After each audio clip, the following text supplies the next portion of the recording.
बच्चे कहाँ हैं? आ गए होंगे।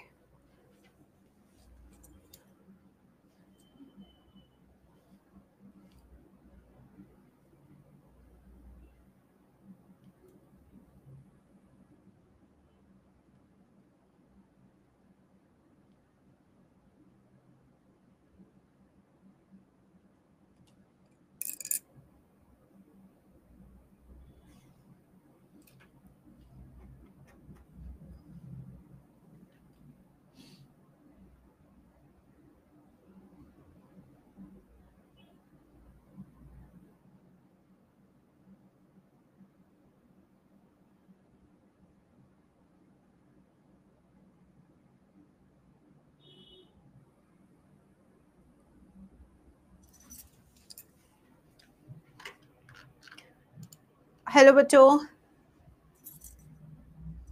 हेलो बच्चों, good afternoon, good afternoon, good afternoon, welcome to the class.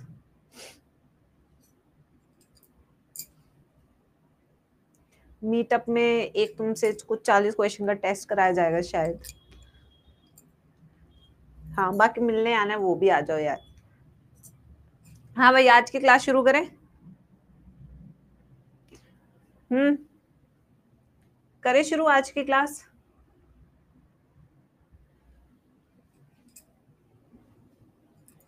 आज देखो यार, मैम की ना तबीयत खराब, आज सुबह से बहुत ज्यादा उल्टी हो रही है,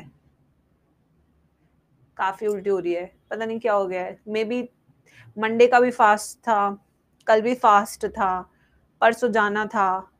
मुझे लग रहा है बहुत ज्यादा ना एसिडिटी टाइप हो गया मुझे, क्योंकि कल पूरे दिन में मैं एक ही बार खाती हूँ खाना, फुल डे में। तो मुझे लग रहा है उसके कारण कुछ प्रॉब्लम हो गई है। कॉन्टिन्यूस फास्ट चल रहे हैं ना मेरे।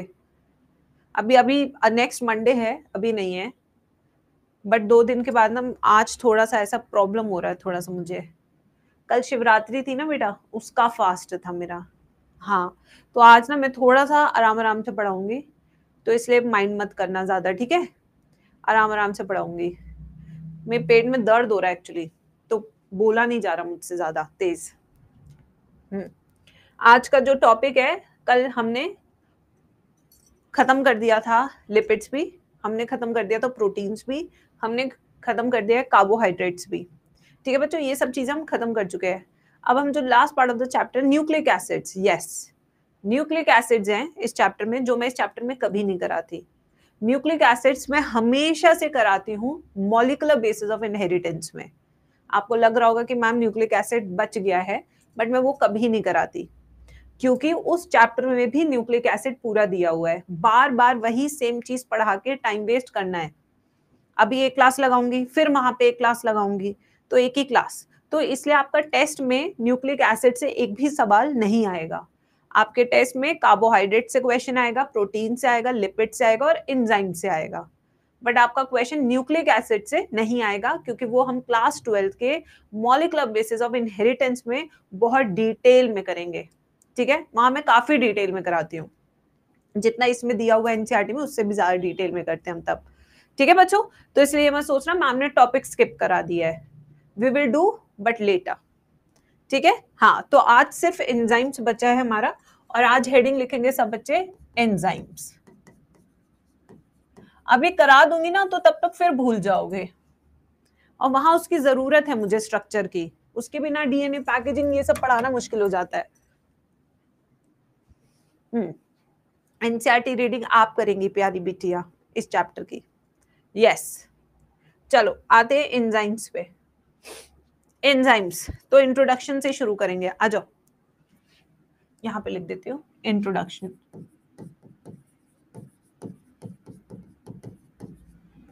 इंट्रोडक्शन क्या होते हैं एंजाइम, सबसे पहले हम डिस्कवरी की बात करेंगे। ठीक है, यस, डिस्कवरी ऑफ एंजाइम्स किसने की थी? तुम लोग क्लास के बाद एनसीईआरटी पढ़ते नहीं हो खुद से? वैसे तो अभी तक मैंने सारे चैप्टर्स की कराई ही है, क्या आप लोग पढ़ते नहीं हो वैसे एनसीईआरटी क्लास के बाद?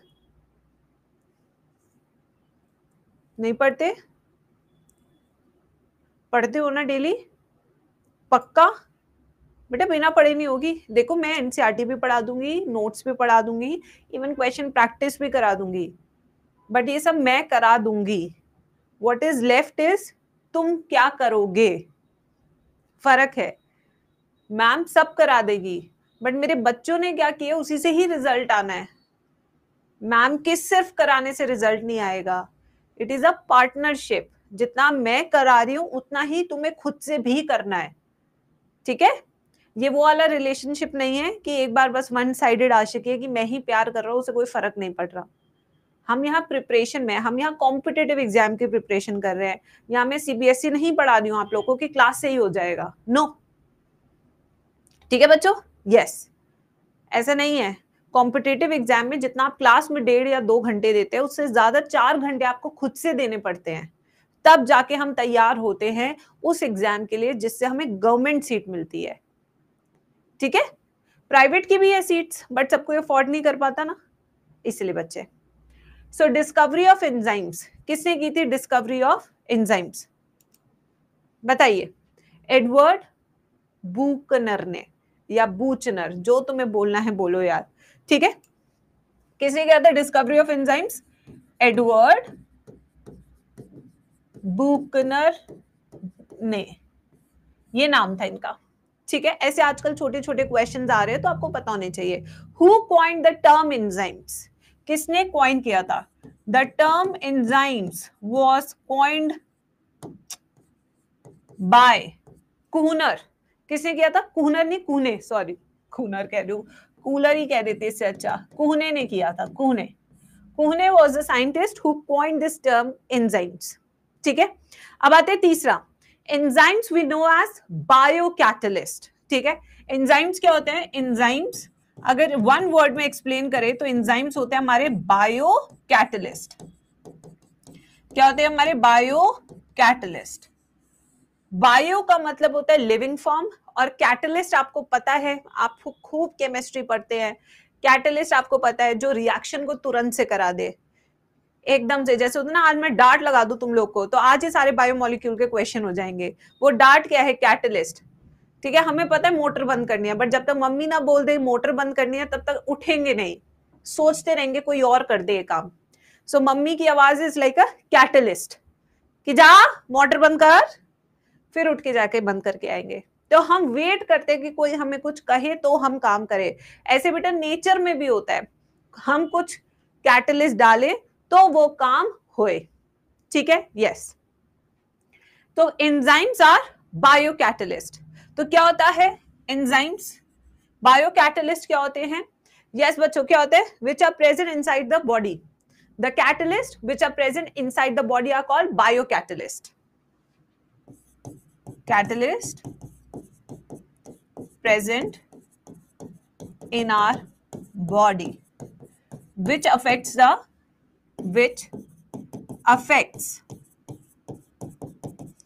rate of reaction, जो किसको अफेक्ट कर रहे हैं? रेट ऑफ रिएक्शन को, ठीक है बच्चों। अब आते हैं next, all enzymes are proteinaceous, true or false?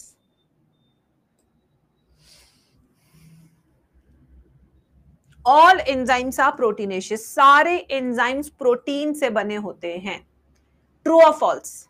ऐसे में क्वेश्चन आपको नीट में दिख जाएगा, क्या सारे प्रोटीन से बने होते हैं? अगर आप फॉल्स बोल रहे हो तो क्यों फॉल्स बोल रहे हो, इसका भी आंसर मुझे दो चैट सेक्शन में। Yes, almost all enzymes are proteinaceous in nature. Almost word सबसे ज्यादा अहमियत रखता है, जैसे एमबीबीएस की डिग्री के बाद डॉक्टर सबसे ज्यादा अहमियत रखता है, ऐसे यहाँ पे ऑलमोस्ट भी उतनी ही अहमियत रखता है। So almost all enzymes are proteinaceous in nature except enzymes which are formed from RNA, ribonucleic acid, RNA. Example, where RNA act as enzymes, कौन सा है? यस बच्चों, कौन से है वो? राइबोजाइम्स। कौन से है वो? Ribozymes. Ribonuclease P, ribonuclease P, ribozymes, ribonuclease P. ये जो दोनों एंजाइम्स है बहुत बाद में डिस्कवर हुए थे बच्चों, और इनकी डिस्कवरी किसने की थी? सिडनी ऑल्टमैन ने। ठीक है, this is discovered by these two enzymes which are RNA based enzyme, ठीक है, was discovered by Sydney Altman. I think जो चैट जीपीटी का जो ओपन एआई का इन्वेंटर है, डिस्कवरर है, या जिसने बनाया था, वो भी ऑल्टमैन ही है ना शायद, इफ आई सैम ऑल्टमैन ऐसे कुछ नाम है ना उसका, तुम्हें पता है? पता नहीं क्यों मैंने ऑल्टमैन सुना तो मुझे ओपन एआई के उसका नाम याद आ गया।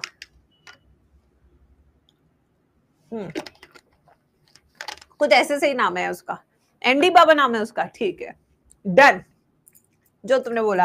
एंड थॉमस चेक, दूसरे कौन थे? Thomas check. इन दोनों को नोबेल प्राइज भी मिला था इस डिस्कवरी के लिए, नोबेल प्राइज भी मिला था इस डिस्कवरी के लिए। नोबेल प्राइज भी आजकल अप्रोच के बेसिस पे ही मिलता है कि पुराने वाले कितना आपको मानते हैं, इसलिए व्यवहार बहुत जरूरी है वर्क प्लेस पे। अगर आपका व्यवहार सही नहीं है तो आपको कभी आगे प्रमोशन नहीं मिलेगा, कभी अप्रिसिएशन नहीं मिलेगा, कभी क्रेडिट नहीं मिलेगा, चाहे आप कितना ही अच्छा काम कर लीजिए, क्योंकि इंसान का नेचर यही होता है, चाटुगिरी। जो अपनी आवाज उठाते हैं अक्सर वो सिस्टम से बाहर हो जाते हैं। Thank you. प्रमोशन उन्हें मिलता है जो कभी भी सिस्टम के अगेंस्ट नहीं बोलते हैं। तो आजकल नोबेल प्राइज भी सिर्फ उन्हीं को ही मिल रहा है, ठीक है, जो सिस्टम के लिए काम करते हैं। ठीक है बच्चों, बाकी को सिस्टम से बाहर जाना पड़ता है। थैंक यू बच्चों, थैंक यू। अब आते हैं नेक्स्ट, ये तो हो गया हमारा अबाउट राइबोजाइम्स इंट्रोडक्शन में। Biocatalyst works at, yes, biocatalyst, जो हमारे बायोकैटलिस्ट होते हैं यानी कि हमारे enzymes, they work at any pH and any temperature or at specific pH or at specific temperature. Yes, work at specific pH and specific temperature.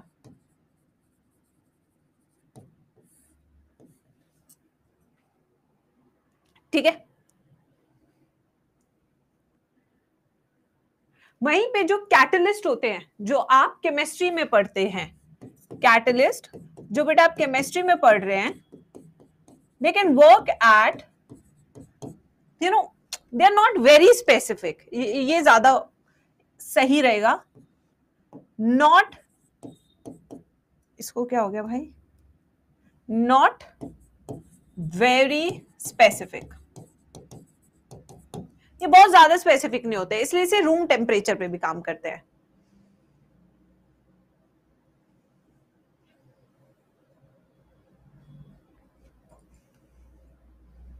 लिख लीजिए, ये तो था introduction, this is simple introduction. अब हम आएंगे प्रॉपर्टीज पर। Check, CECH, check.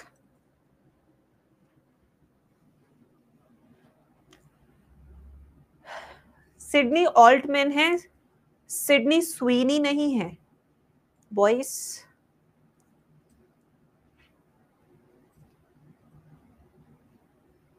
चले,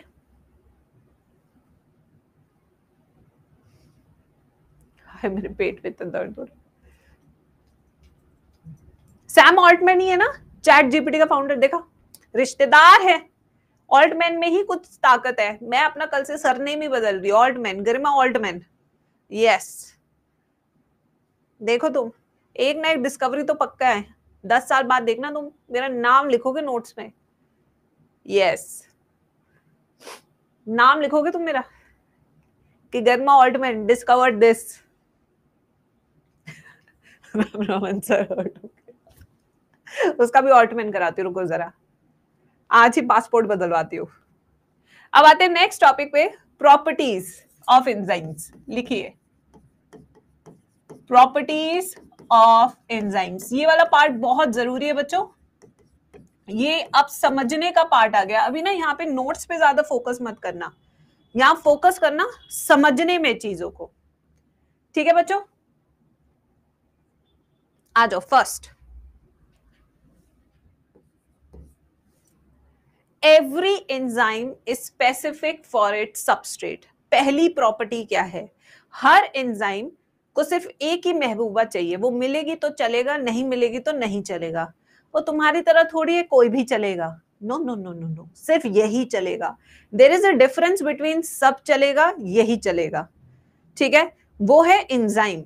एंजाइम को सब नहीं चलता है, एंजाइम को सिर्फ एक ही चलता है, वो होता है उसका सबस्ट्रेट। तो यहाँ पे सबसे पहली प्रॉपर्टी क्या है कि enzymes are very loyal, very specific for its substrate, ठीक है?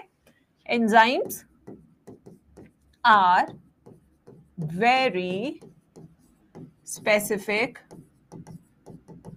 फॉर इट्स सबस्ट्रेट,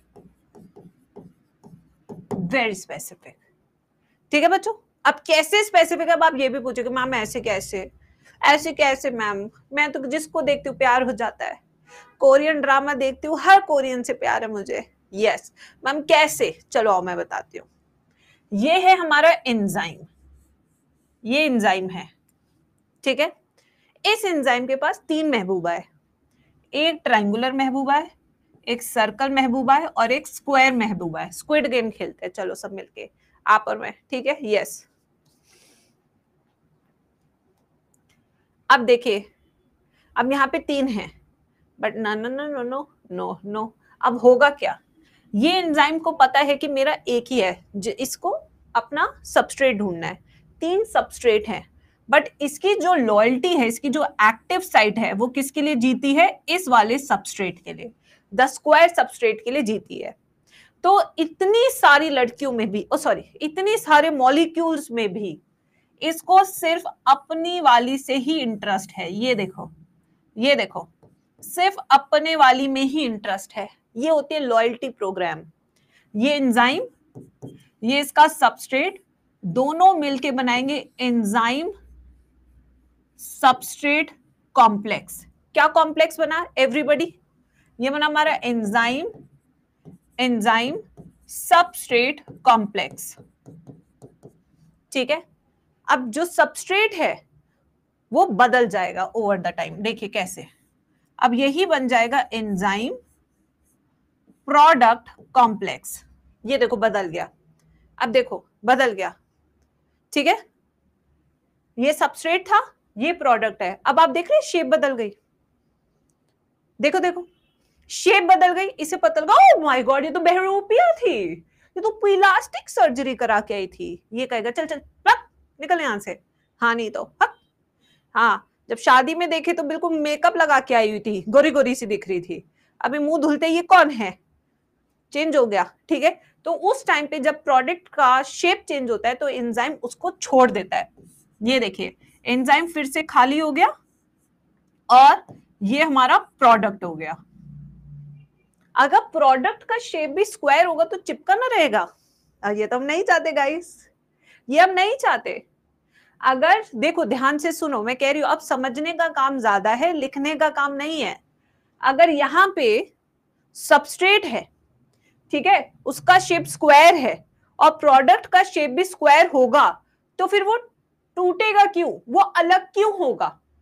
तो जब केमिकल रिएक्शन होता है तो उसमें प्रोडक्ट का शेप बदल जाता है, उस प्रोडक्ट के शेप से क्या होता है? अलग हो जाता है एंजाइम। क्या ये बात हमें समझ में लगी या नहीं? तो सबसे पहले एक बार स्टेप 1 वापस से देख लेते हैं, सब ध्यान से देखेंगे। स्टेप 1 क्या था? ये मेरा एंजाइम है और यहाँ पे बहुत सारे अलग तरह के सबस्ट्रेट है।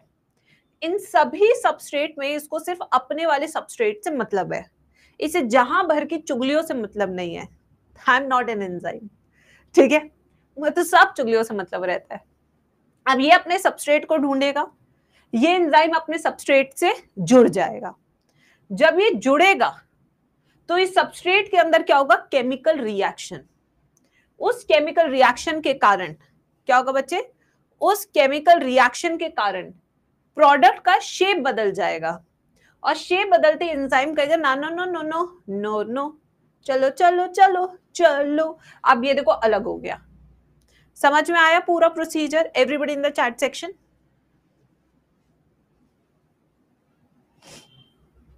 तो पहली प्रॉपर्टी क्या थी कि enzymes are very specific for its substrate. आपने देख लिया कैसे स्पेसिफिक है। The shape is very important, the shape of active site is very very important. The shape of active site can be triangular, circular और square. ये तो मैं बता रही हूं। मैम शेप चेंज क्यों होगा? क्योंकि केमिकल रिएक्शन हुआ है, और अगर कोई रिएक्शन होता है तो शक्ल तो बदलती है गाइस, बदलती है नहीं बदलती? जैसे कि देखो, अब देखो, एक जो हमारा लड़का है, शादी से पहले को फिटम फाट होता है, ठीक है, फिर उसकी बीवी उसके लिए प्यारा प्यारा खाना बनाती है, फिर वो, ठीक है, यस, बदल सा जाता है उसका शरीर, थोड़ा सा रिएक्शन होता है ना बेटा। अब बदलने के बाद वैसा तो नहीं है ना जैसे पहले था। मैं सच बता रही हूँ, इंडिया में सिर्फ 2% ऐसे लड़के होंगे शादी के बाद जिन्हें अपनी शादी की शेरवानी 5 साल बाद फिट आती है। आती ही नहीं है, because the shape has been changed guys. Shape बदल चुकी है, आ ही नहीं सकती फिट, किसी को नहीं आती। वही चीज है यहाँ पे, क्या हो गया, प्रोडक्ट का शेप बदल गया है, तो वो उसमें फिक्स ही नहीं हो पा रहा है, ठीक है। यस अभी का चलो इसके कुछ एग्जाम्पल भी करते हैं। जैसे एक एंजाइम है सुक्रेज, सुक्रेज एक एंजाइम है, ठीक है। तो इसका सबस्ट्रेट क्या होगा बताइए? एक ही, क्या इसका सबस्ट्रेट माल्टोज शुगर होगा, सुक्रोज होगा, लैक्टोज शुगर होगा, कौन सा शुगर होगा? जल्दी बताइए चैट बॉक्स में। हाँ जी, सुक्रोज। Himani very good. तो इसका जो सबस्ट्रेट होगा वो केवल सुक्रोज होगा। ऐसे नहीं कि सुक्रेज एंजाइम है तो वो माल्टोज को डाइजेस्ट कर लेगा, कभी नहीं करेगा। माल्टोज को डाइजेशन के लिए कौन सा एंजाइम चाहिए होगा? अब आप बताओ। अगर माल्टोज शुगर है जो ग्लूकोज और ग्लूकोज से बनी है, ये सब मैं पढ़ा चुकी हूं, इसलिए मैं इनके बारे में लिखवा रही हूं। तो इसके एंजाइम का नाम क्या होगा फिर? Maltase. Very good, good going class, good going.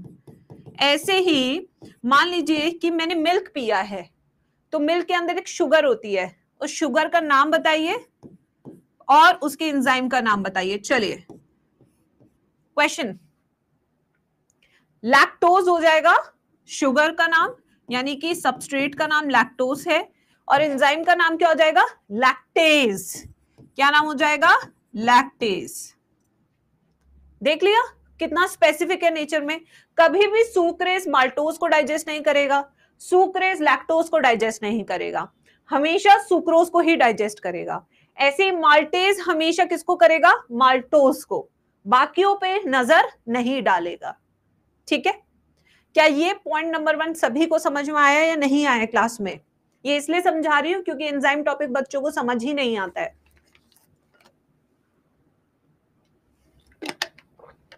ठीक है। अरे पेप्सिन प्रोटीन को डाइजेस्ट करता है, वो कभी भी कार्बोहाइड्रेट को डाइजेस्ट नहीं करेगा। एमाइलेज हमेशा स्टार्च को डाइजेस्ट करता है, वो कभी प्रोटीन को डाइजेस्ट नहीं करेगा। ऐसे तो पूरा डाइजेस्टिव सिस्टम वाला चैप्टर पढ़ाना पड़ेगा मुझे, ठीक है। अब आते हैं सेकंड पे, second property. Now what is the second property that is called as turnover number, जिसमें 2 साल पहले नीट में क्वेश्चन आया था। तो everybody will write second property as turnover number, और इसे इंपॉर्टेंट मार्क करेंगे क्योंकि नीट का PYQ रह चुका है, ये वाला प्रॉपर्टी PYQ, ठीक है। अब आते हैं, अब इसको समझिए टर्नओवर नंबर क्या होता है।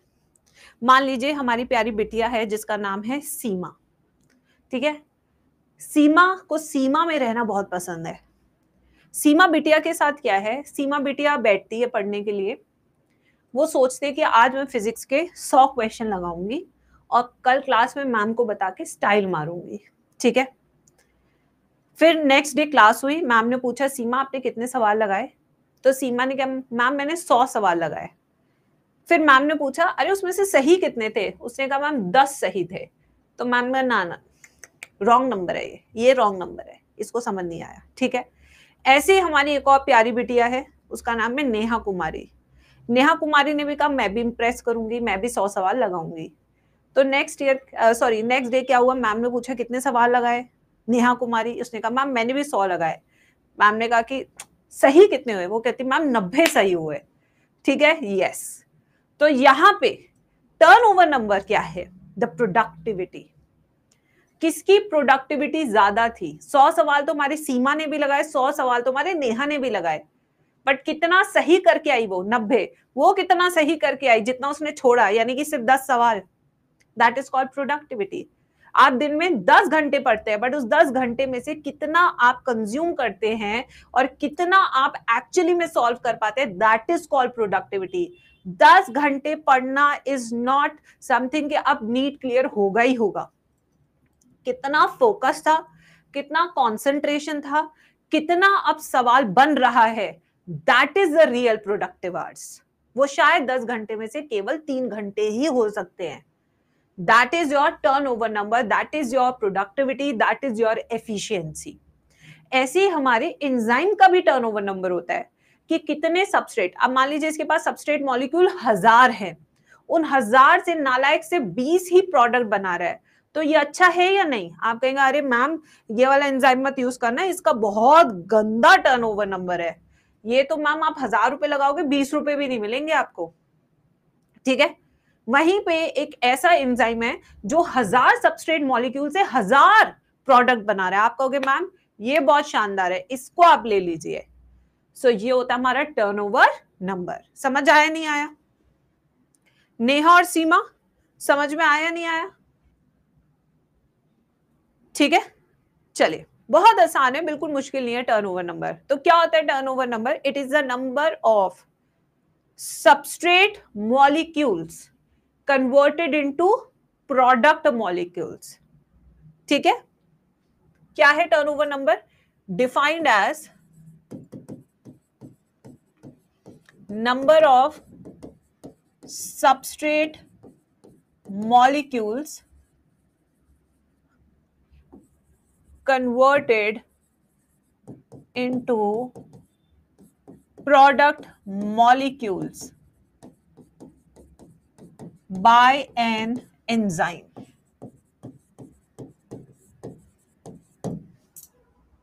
ठीक है मैम, नेहा जैसा एंजाइम अच्छा है, ओके हो गया। अब इसका एक एग्जाम्पल हमें एनसीईआरटी ने दिया है, एनसीईआरटी एग्जाम्पल ही लेंगे इस टॉपिक को समझने के लिए। जो मैंने एग्जाम्पल दिए वो एनसीईआरटी के नहीं थे।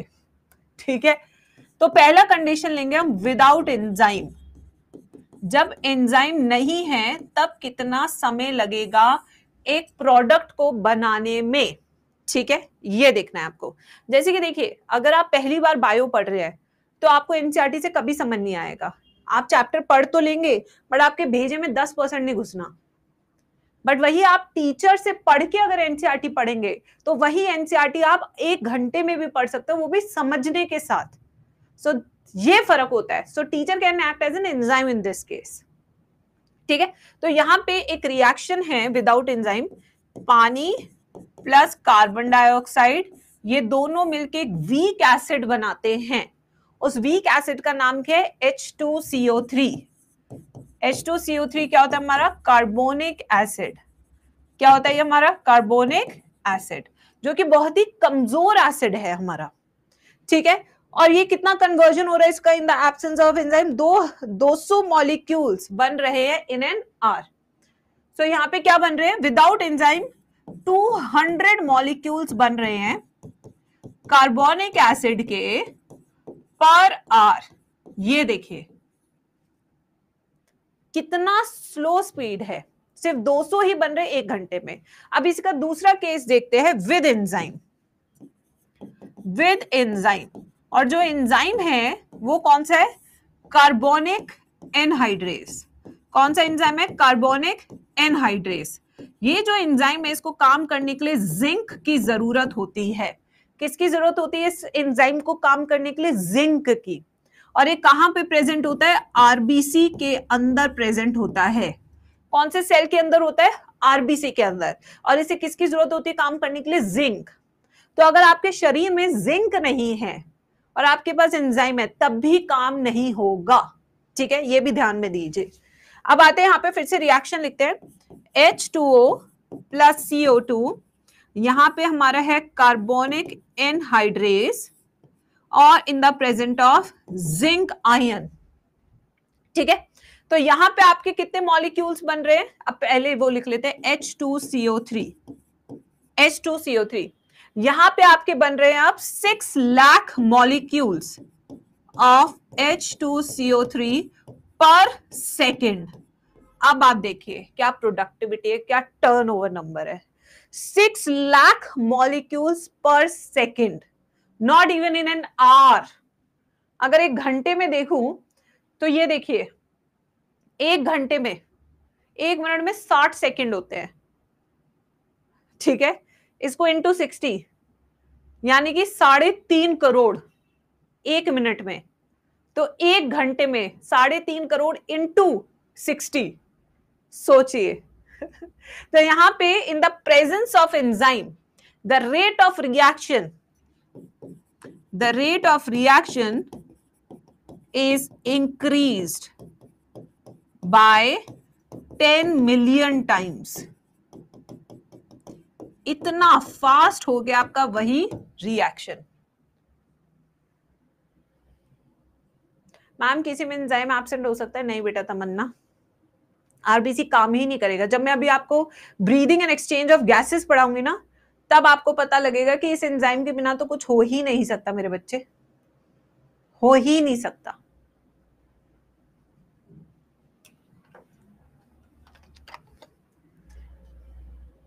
क्लोराइड शिफ्ट में चाहिए होता है ये, इसलिए जिंक खाना बहुत जरूरी है। अगर आपकी बॉडी में जिंक की डेफिशिएंसी है तो आप कटहल के बीज खाइए।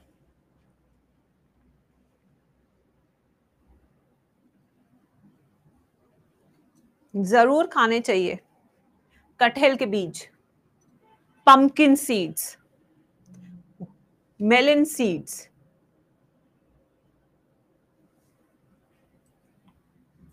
लिख लीजिए बेटा। देखो आज मेरा एम चैप्टर कंप्लीट कराना नहीं है, एंजाइम समझाना इज माय एम। अब इसके लिए मुझे कितना टाइम लगेगा ये मुझे भी नहीं पता बेटा, इवन आई डोंट नो।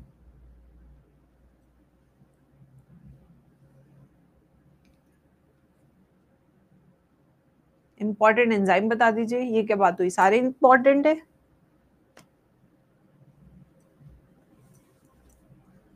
आइए नेक्स्ट प्रॉपर्टी पे चलते हैं अब guys. Next property, the next property is enzymes require optimum pH and temperature as they are thermolabile. Now what is the meaning of thermolabile? Thermolabile का मतलब क्या है? Temperature dependent. Thermostable का मतलब क्या है? Temperature independent. यानी कि अगर मैं बॉडी के टेम्परेचर को बदलती हूं तो ऐसे बहुत से एंजाइम हैं जो शरीर में काम करना बंद कर देंगे। जब फीवर होता है तो कमजोरी आती है, क्योंकि उस टाइम पे आपकी एंजाइमेटिक एक्टिविटी कम हो जाती है, क्योंकि आपकी बॉडी का टेम्परेचर बढ़ गया है। ऐसा नहीं बहुत ज्यादा बढ़ जाता है, बट ऑफ कोर्स बढ़ तो जाता ही है ना, थोड़ा बहुत भी बढ़ता है, इसलिए आपको वीकनेस आनी शुरू हो जाती है। जैसे कि टाइफॉइड के फीवर में, टाइफॉइड एक ऐसा फीवर है जिसके अंदर अब आपको फीवर ही रहता है हफ्ता 10 दिन, कमजोरी बहुत आ जाती है क्योंकि काम ही नहीं कर रहे बॉडी के एंजाइम्स, इतना हाई फीवर है। ठीक है, अब आते हैं next property. During a chemical reaction enzymes alter the structure of नहीं, ड्यूरिंग अ केमिकल रिएक्शन, मैं एक्चुअली क्वेश्चन बना रही हूं तुम लोग के लिए। During a chemical reaction the structure of an enzyme is altered, true और फॉल्स? जब हमारे केमिकल रिएक्शन होता है, क्या तब उस समय एंजाइम का स्ट्रक्चर बदल जाता है? नहीं। किसका स्ट्रक्चर बदलता है? सबस्ट्रेट मॉलिक्यूल का। एंजाइम अपना स्ट्रक्चर नहीं बदलता है, सबस्ट्रेट मॉलिक्यूल का स्ट्रक्चर बदलता है। ठीक है बच्चों, ये बात ध्यान में रखना। So during a chemical reaction, during a chemical reaction,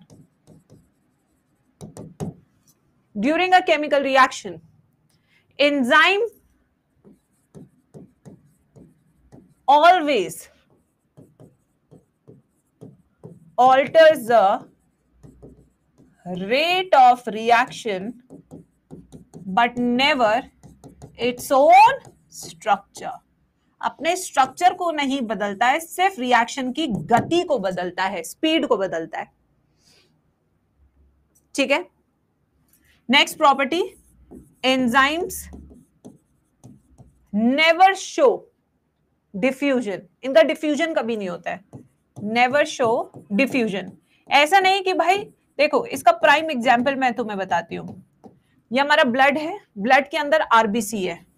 RBC के अंदर कार्बोनिक एनहाइड्रेस बहुत ज्यादा अमाउंट में प्रेजेंट होता है, और ब्लड में जो हमारा कार्बोनिक एनहाइड्रेस है वो बहुत कम होता है.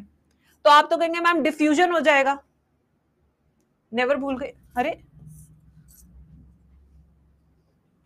Always alter the rate of. अच्छा, यहां पे नेवर, सॉरी. ठीक है. अब ये देखिए, सॉरी लग रहा है पेट का असर दिमाग पे जा रहा है. होता है ऐसा, कनेक्टेड है ना बॉडी. यस, और उम्र तो हो ही रही है. अब देखो यहाँ पे आरबीसी ज्यादा है, आरबीसी में, और कार्बोनिक एनहाइड्रेस ज्यादा आरबीसी में, और ब्लड के अंदर कार्बोनिक एनहाइड्रेस कम है. तो आप कहोगे मैम डिफ्यूजन कर देते हैं, दोनों के अंदर 50-50 डाल देते हैं. ऐसा नहीं होता बाबू, इनका डिफ्यूजन कभी नहीं होता है. No diffusion, no. अगर उसका अमाउंट आरबीसी के अंदर ज्यादा लिखा है तो वही होगा.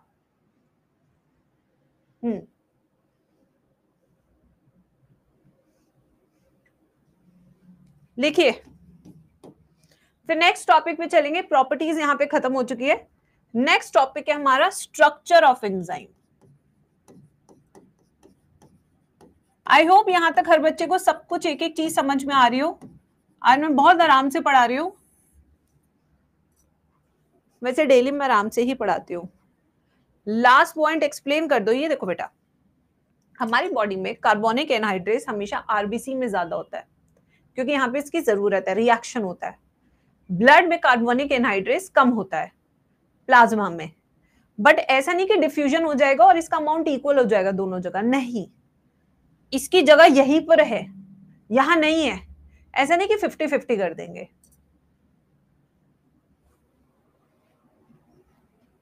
अब आते हैं स्ट्रक्चर ऑफ एंजाइम. आइए बनाते हैं.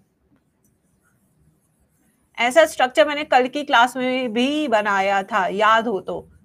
क्लास करते होंगे तो याद होगा, नहीं करते हो तो नहीं याद होगा.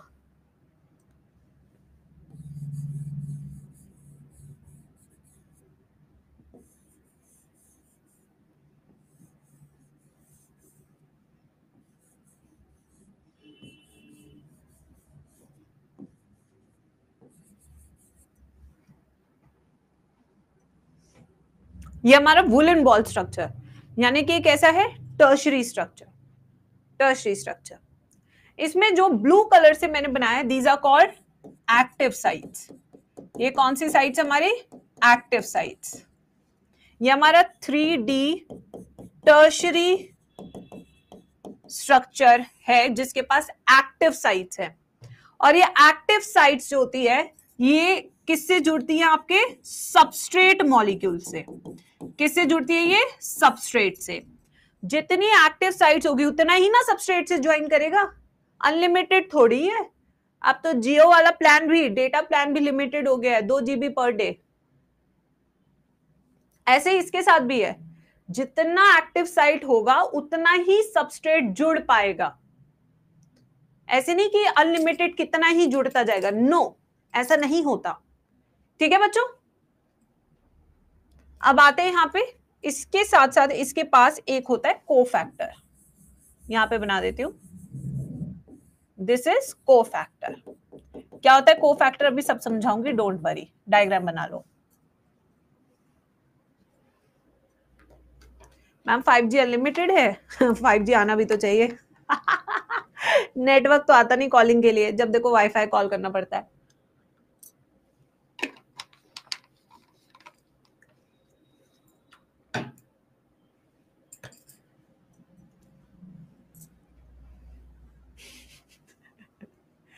हमारे यहाँ तो नहीं आता भाई, कोई नेटवर्क नहीं आता। आइए बच्चों, अब यहाँ पे स्ट्रक्चर में एक नीट का PYQ क्वेश्चन लिखेंगे। होलो एंजाइम, आई थिंक ये लास्ट ईयर का भी क्वेश्चन, इसी साल का भी तो क्वेश्चन है ये। होलो एंजाइम, होलो मींस पूरा एंजाइम, होलो मींस पूरा, पूरा enzyme equals to apoenzyme, apoenzyme plus cofactor, apoenzyme plus cofactor. ये साल का भी तो क्वेश्चन था ये सेम, और ये 2018 का क्वेश्चन भी था। This is a famous PYQ, ये तो ताजा ताजा सवाल है। अब ये है क्या, क्या है इसका मतलब? होलो का मतलब होता है फुल एंजाइम। फुल एंजाइम के दो हिस्से हैं, एक हिस्सा है एपो एंजाइम जो किससे बना है? प्रोटीन से। So apoenzyme represents protein part, represents protein part of enzyme. तो एपो एंजाइम हमेशा किससे बना होगा? प्रोटीन से, ठीक है। एंड जो कोफैक्टर है, this represents a non protein part of enzyme, यानी कि ये कोफैक्टर कभी प्रोटीन से नहीं बना होगा। एक हमेशा प्रोटीन से बना होगा, एक कभी प्रोटीन से नहीं बना होगा।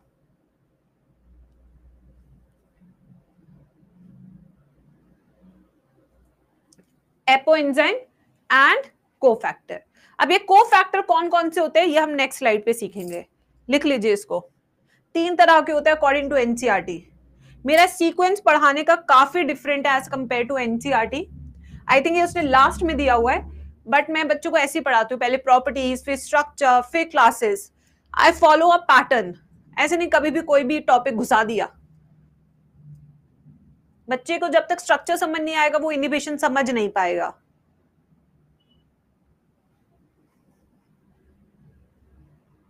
लिख लिया? अब आते हैं टाइप्स ऑफ कोफैक्टर। हेडिंग लिखी बच्चों, टाइप्स ऑफ कोफैक्टर। आज इसमें सबसे पहला कोफैक्टर हम जो देखेंगे वो है हमारा प्रोस्थेटिक ग्रुप।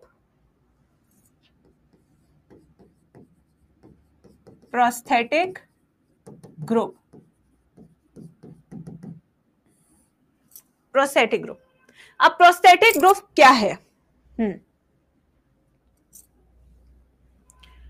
प्रोस्थेटिक ग्रुप होते हैं ऑर्गेनिक कंपाउंड्स। ये क्या होता है? Organic compounds. ये कार्बोहाइड्रेट्स हो सकते हैं, लिपिड्स हो सकते हैं, ये न्यूक्लियोप्रोटीन्स, न्यूक्लिक एसिड्स हो सकते हैं, कुछ भी हो सकते हैं ये, बट प्रोटीन नहीं हो सकते, ठीक है।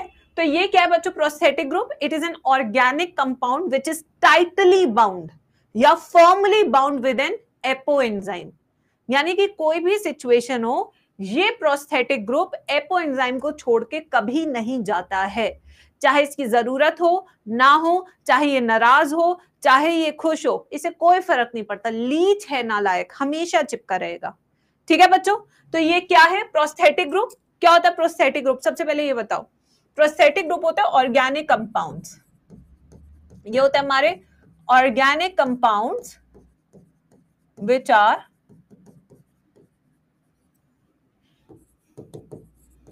tightly bound with apoenzyme,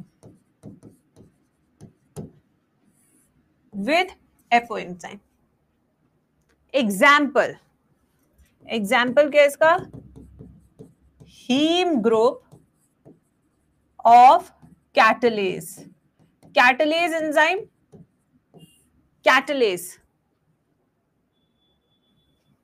कौन सा ग्रुप है? Haem group.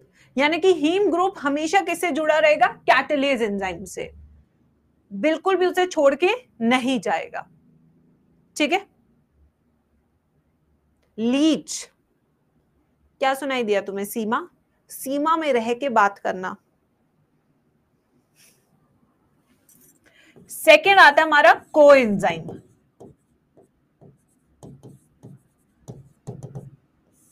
क्या होते हैं कोएंजाइम्स? कोएंजाइम्स, ये भी ऑर्गेनिक कंपाउंड्स ही है मेरे प्यारे बच्चों। हाँ ये इस साल आया था ना, वही मैं कह रही हूं। ये कोएंजाइम्स भी क्या होते हैं? ऑर्गेनिक कंपाउंड्स होते हैं which binds to apoenzyme during enzymatic activity, यानी कि जब जरूरत होगी तो आ जाएंगे। आइयो भाई, आजा आजा आजा, जब जरूरत नहीं है जा जा जा जा जा जा, अभी तेरी जरूरत नहीं है, जा जा जा, ऐसे। तो ये रिश्ता है जरूरत का, ये हमेशा साथ नहीं देगा, ठीक है। So coenzymes are organic compounds which joins with apoenzyme during a reaction। तो जब रिएक्शन होगा तभी आएंगे, वरना तू अपने रास्ते में अपने रास्ते, रिश्तेदार no no no no no, ये जरूरत के टाइम पे आता है। So how can it be रिश्तेदार? गाइस सही बात बोला करो, आई डोंट लाइक दिस। हाँ ये जरूरत के टाइम पे आता है, काम के समय आता है। ये तो बिल्कुल ऑपोजिट बता दिया एग्जाम्पल तुमने।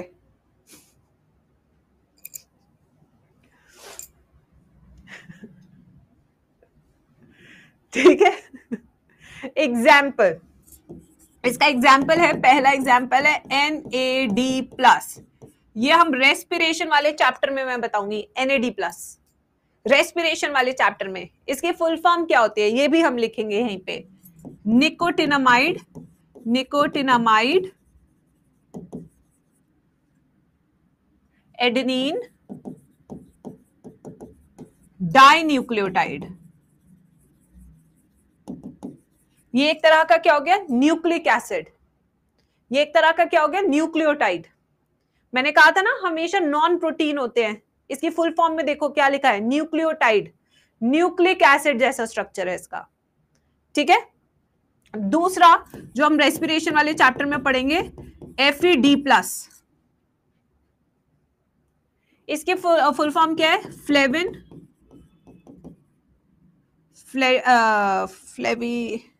Flavin adenine dinucleotide. इस एफएडी को बनने के लिए आपको एक विटामिन की जरूरत होती है जिसका नाम होता है राइबोफ्लेविन, विटामिन B2। इसको बनने के लिए, इसकी सिंथेसिस के लिए आपको क्या चाहिए होता है? राइबोफ्लेविन। ये एक विटामिन होता है जो कि होता है B2, विटामिन B2। अगर ये आपके शरीर में कम है राइबोफ्लेविन, जिसे ऑरेंज विटामिन भी कहते हैं, तो क्या होगा? किलोसिस। आपके यहां से होठ कटने शुरू हो जाएंगे, जो अक्सर सर्दियों में होता है। यहाँ पे, यहाँ ऐसे कटे कटे दिखेंगे आपको। हाँ, हाँ। वो विटामिन B2 की कमी से होता है, किलोसिस। और ये दोनों के दोनों NAD+ एंड FAD+ कहां चाहिए होते हैं? ये एज कोएंजाइम्स, ये दोनों चाहिए होते हैं एज कोएंजाइम्स इन इलेक्ट्रॉन ट्रांसपोर्ट चेन, जो कि माइटोकॉन्ड्रिया में होती है ATP जनरेशन के लिए। किलोसिस बेटे, यहां से ना विटामिन B2 की कमी से यहां से होठ कटने शुरू हो जाते हैं सर्दियों में। मतलब प्रॉपर यहां पे ऐसे पूरा कटा हुआ लगेगा। मैंने ऐसे बहुत से लोग देखे हैं सर्दियों में जिनके होठ बहुत कटते हैं यहां से, फिर वो मलाई लगाते हैं, घी लगाते हैं, फिर मैं उन्हें बोलती हूँ भाई जाके बीकासुल ले ले एक, कल तक ठीक हो जाएगा।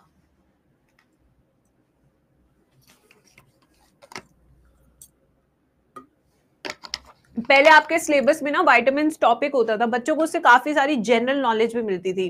देखो biology is not a subject जो सिर्फ आप मेडिकल तक पढ़ते हैं बच्चे।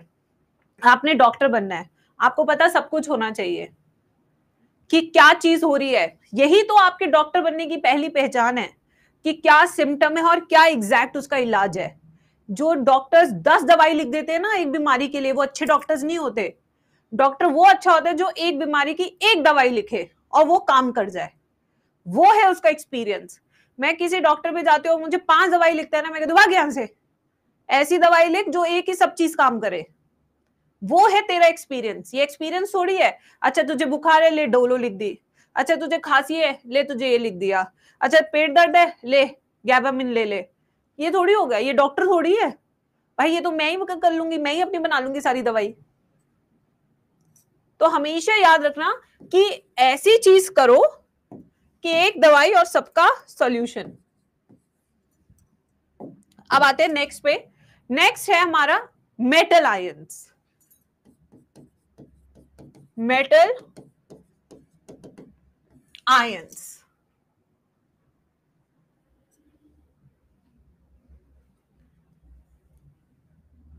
these are firmly attached with enzymes. firmly means tightly, firmly का मतलब क्या होता है अंग्रेजी में, tightly attached with enzymes, ये एंजाइम से जुड़े होते हैं। अब इसमें हम कुछ एग्जाम्पल्स करेंगे जो कि फेमस एग्जाम्पल्स होंगे, जैसे कि आपका रुबिस्को एंजाइम। आपको पता है रुबिस्को एंजाइम जो है सबसे ज्यादा मात्रा में मिलता है, ठीक है, इसके बारे में मैं लिखवा देती हूँ। This is a protein, most abundant protein in biosphere is your Rubisco enzyme, क्योंकि प्रोटीन है और एंजाइम बना रहे हो और हर पेड़ में प्रेजेंट होता है। इसको चाहिए होता है मैग्नीशियम, इसका मेटल आयन कौन सा है, मैग्नीशियम। फिर आते हैं दूसरा एंजाइम जो हमारा पेपकेस, ये कौन सा है, C4 साइकिल में यूज होता है। अभी आप थोड़ा सा रुकेंगे तो आपको पता लगेगा, पेपकेस, ठीक है। इसके लिए भी आपको कौन सा चाहिए, मैग्नीशियम। फिर आता है हमारा कार्बोनिक एनहाइड्रेज, इसमें कौन सा चाहिए आपको, जिंक। इसलिए ये आयंस खाने बहुत जरूरी है, इलेक्ट्रोलाइट्स कहते हैं इन्हें। एंजाइम है यूरिएज, जिसे क्या चाहिए होता है, निकल। बट अगर को फैक्टर्स में सबसे ज्यादा मैं कहूं कि अगर आप कोई पूछ रहा है कि भाई ऐसे मैम 2-3 को फैक्टर बताओ जो सबसे ज्यादा सारे एंजाइम्स को हैंडल कर रहे हैं, तो वो का मैग्नीशियम और जिंक। मैग्नीशियम खाना बहुत जरूरी है बच्चों, absolutely necessary in your diet.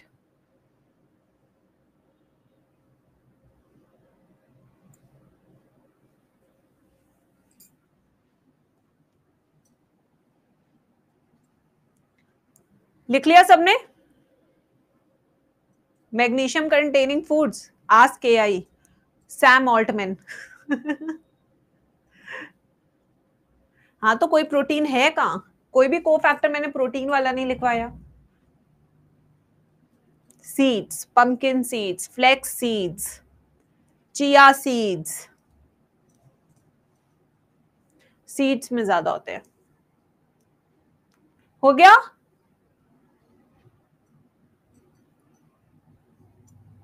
अब आगे चलते बच्चों। No next topic is classes of enzyme. Again, this is a PYQ topic. When you will practice questions, you will find multiple questions from this topic. ठीक है, रोज सुबह पीती हूं मैं चिया सीड्स। भाई बहुत अमीर है ये लड़की, जैन अच्छा लड़का है ये, जैन अंसारी। जैन अच्छा रिश्ता भेजूंगी मैं तेरे लिए, डोंट वरी। अच्छा एक ट्रिक है, मैं मेरे साथ बोलो अभी याद हो जाएगा। OTHLIL बोलो। OTT प्लेटफॉर्म है ना, ना ना ना, OTH प्लेटफॉर्म, OTHLIL, OTHLIL बोलो 2 बार, याद हो जाएगी, ट्रिक है ये सारी क्लासेस की। OTHLIL, OTHLIL, OTHLIL, ऐसे याद करना है इस टॉपिक को, ठीक है। तो यहां पे हम क्लास 1 लिखेंगे, क्लास 1 रोमन लेटर्स लिखेंगे O, ठीक है। Class 2 Roman letter T, class 3 H, class 4 L, class 5 I, class 6 L. तो पहले तो इतना पता होना चाहिए, OTHLIL। क्लास 1 2 3 4 5, इसको बिल्कुल भी कोई और ट्रिक मत बनाना कि लैला क्यों नहीं, लैला ने मेरा दिल धोखा तोड़ के चली गई, कुछ नहीं बनाना, यही फिक्स ऑर्डर है। The class 1 will always be oxidoreductase. तो इसलिए अपना कोई भी ट्रिक मत बनाना, this is the only order which you have to learn. ठीक है, वो क्या है, ऑक्सीडो रिडक्टेज।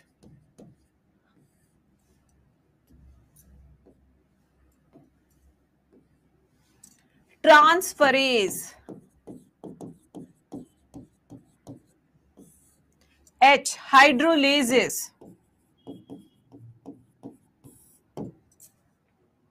L लाइजेस, आइसोमरेजेस,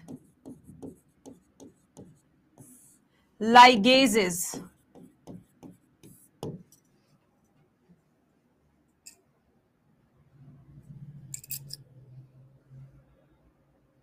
नाम से कुछ पता लग रहा, ऑक्सीडो रिडक्टेज क्या करेगा? एनीबडी थ्रू द नेम, नाम से पता करने की कोशिश करो, या तो ऑक्सीडेशन करेगा या रिडक्शन करेगा, इतना तो हमें पता लग गया। ऐसे enzymes which causes either oxidation और रिडक्शन,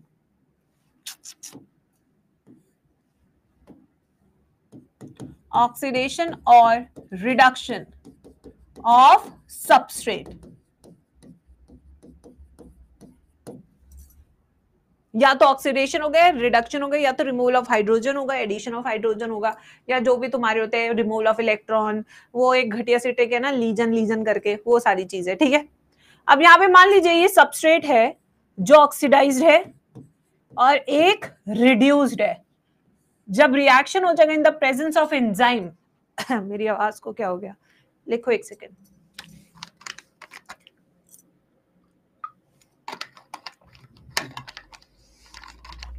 हाँ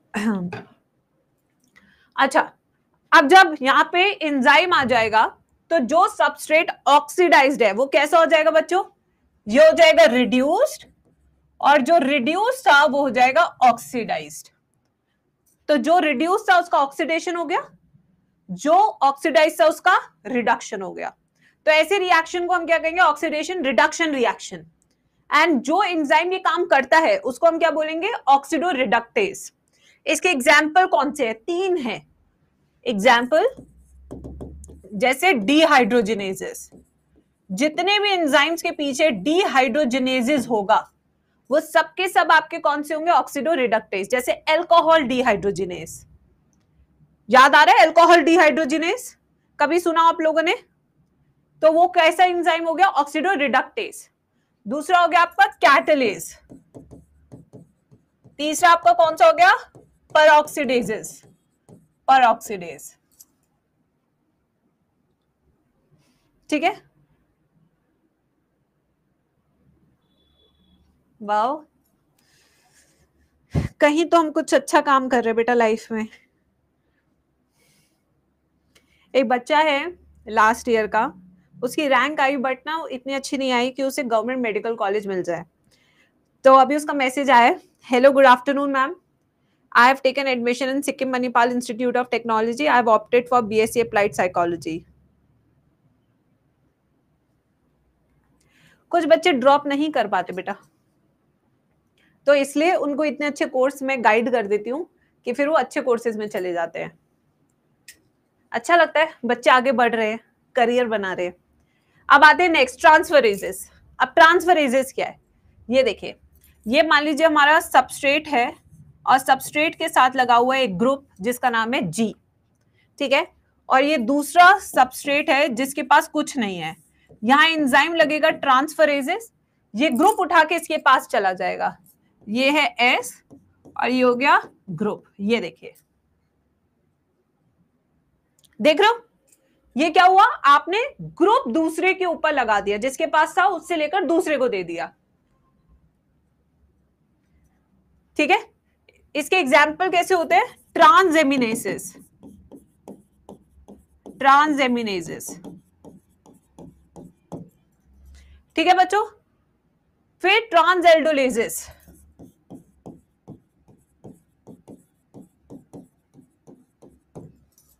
और कौन सा हो गया? यस, और कौन सा हो गया? ट्रांसकीटोसिस, ट्रांस कीटोलेसिस, ये सब आपके क्या है? ट्रांसफरेजेस। ग्रुप को उठा के दूसरे में कर देंगे, ठीक है बच्चों। Kinases, yes, kinases. अब आते हैं हाइड्रोलेसिस। हाइड्रो का मतलब पानी, लेसिस का मतलब स्प्लिटिंग। कोई मतलब बता सकता है? खुद से निकाल के खुद से कोशिश किया करो। हाइड्रो का मतलब वाटर, लेसिस का मतलब है splitting. Anybody who can derive the meaning from hydrolysis? Splitting of water, that is photolysis. क्या होगा? Breaking a bond using water. यहां क्या इसका मतलब है? We are breaking a bond using water. इसका भी एग्जाम्पल लेते हैं। स्वीट गर्लफ्रेंड याद है सब बच्चों को क्लास में? स्वीट गर्लफ्रेंड, स्वीट गर्लफ्रेंड याद है सबको? अब देखिए यहां पे मैंने लिया है सुक्रोज। सुक्रोज एक डाइसैकेराइड शुगर है जो ग्लूकोज और फ्रक्टोज से बनी है। यहां हमने एंजाइम लगाया सुक्रेज और इसने इसको तोड़ दिया ग्लूकोज प्लस फ्रक्टोज में। सो पानी यूज करके हमने उस बॉन्ड को तोड़ दिया जिसका नाम था ग्लाइकोसिडिक बॉन्ड। तो जितने भी आपके डाइजेस्टिव एंजाइम्स है उन सबको क्या चाहिए? पानी चाहिए, ठीक है। They use water to break the bond. So इसका एग्जाम्पल क्या हो गए? All digestive enzymes of our body, sucrase, maltase, lactase, amylase, proteases, सब के सब।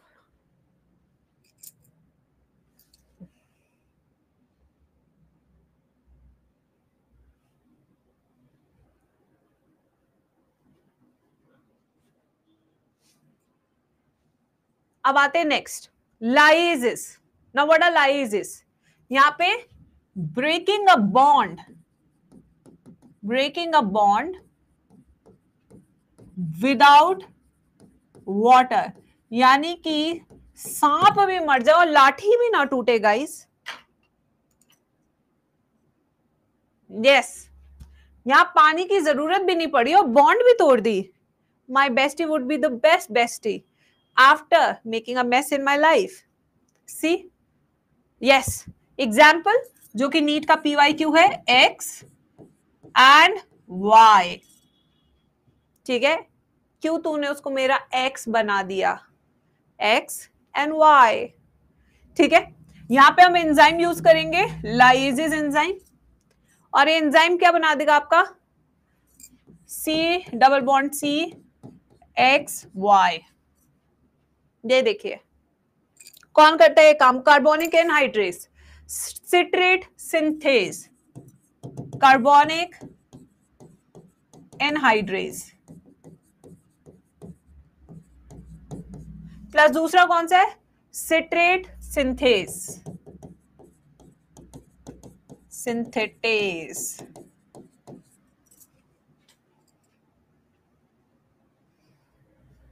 आइसोमरेसिस, भाई इसके बारे में तो तुम्हें पता ही होगा यार, इसका डेफिनेशन मैं नहीं लिख पाऊंगी, ये बहुत आसान है गाइस, ये बहुत आसान है, you can easily do it.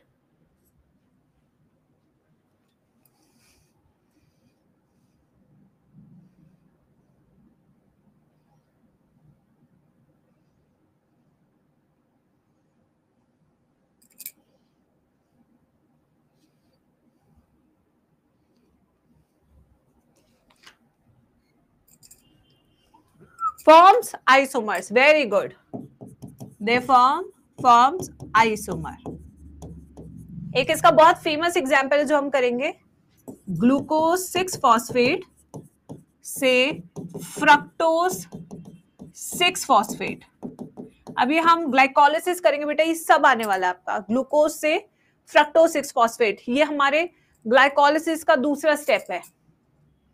जिनको थोड़ा बहुत याद होगा ठीक है, जिसने पहली बार पढ़ रहा है नो टेंशन इन लाइफ, ठीक है। एपिमरेजेस जो एपिमर्स बनाते हैं, या दूसरे म्यूटेजेस आइसोमर बनाते हैं। लाइगेजेस चिपकाने का काम करते हैं, join molecules, they join molecules by making a bond. रिश्ते बनाए जीवन साथी .com, वरना 30 दिन में पैसा रिटर्न। अगर 30 दिन में आपको सही मैच नहीं मिला तो आपका पैसा वापस। ऐसा मैं नहीं कह रही, शादी.com वाले कह रहे हैं, जो मालिक है उनके। एग्जाम्पल, डीएनए लाइगेज,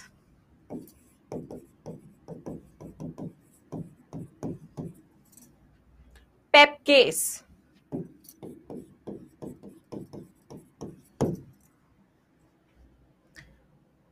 हाँ वही तो, शार्क टैंक वाले, बिल्कुल सही। अब आते हैं नेक्स्ट टॉपिक पे, चलते हैं एंजाइम्स के, मैकेनिज्म ऑफ एंजाइमेटिक एक्टिविटी। ये तो था सारा इंट्रोडक्शन गाइस, अभी तक तो सिर्फ इंट्रो चल रहा था, अभी कोई दिमाग लगाने वाली चीज हमने नहीं की अभी तक क्लास में।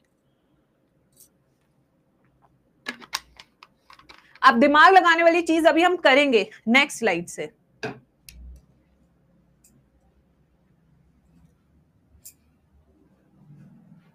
अब यहां से एक्चुअल एंजाइम का टॉपिक शुरू होगा, जहां पे आप सिर्फ समझिएगा बच्चों।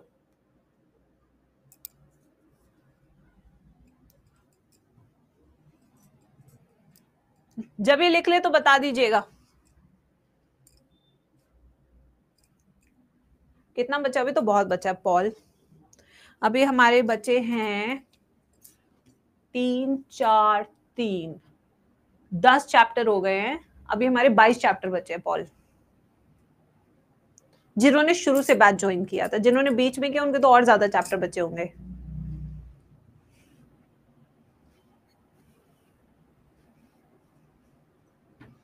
चलो अब हेडिंग लिखेंगे, मैकेनिज्म ऑफ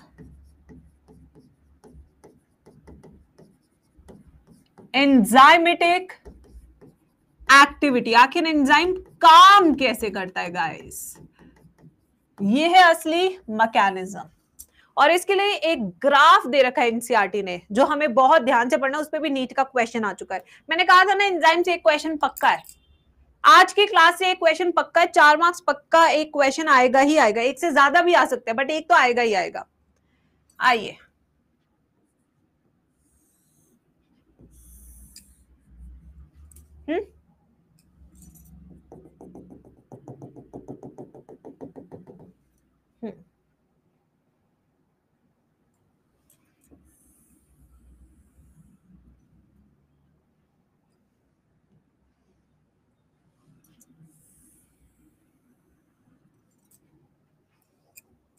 लिखिए, याम लिखेंगे पोटेंशियल एनर्जी,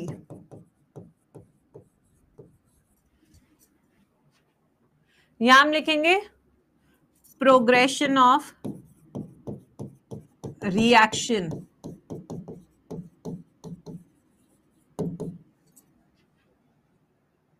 ये हमारा सबस्ट्रेट, और ये मिलेगा लास्ट में प्रोडक्ट।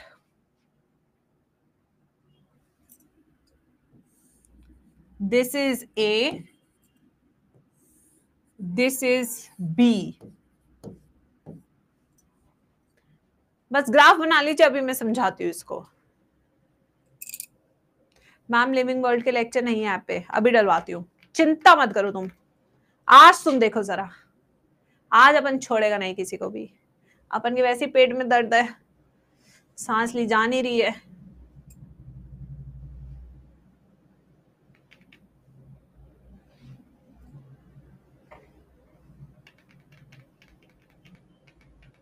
अरे बना लिया, अपनी शादी का सेहरा नहीं बनाना है, जल्दी बनाओ।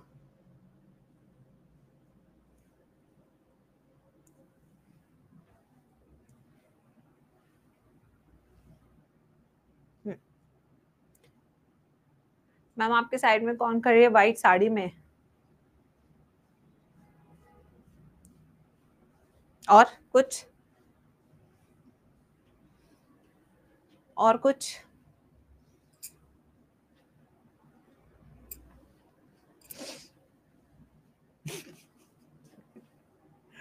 और कुछ? चलो आ जाओ, ठीक है। देखिए आइए बच्चों, सबसे पहले इस ग्राफ को समझते हैं। अब मैं चाहूंगी कि आप मुझे बस सुने, कुछ लिखने की जरूरत नहीं है, जब लिखने का टाइम आएगा तो मैं बता दूंगी। अगर बेटा किसी को बस लग रहा है तो वो क्लास से जा सकता है, मैं किसी को नहीं रोकूंगी, बिल्कुल भी नहीं रोकूंगी, सच में। चलो अब ध्यान से देखो इधर, यहां पे मैंने एक चीज लिखी है, पोटेंशियल एनर्जी। क्या होती है पोटेंशियल एनर्जी? यस गाइस, क्या होती है पोटेंशियल एनर्जी?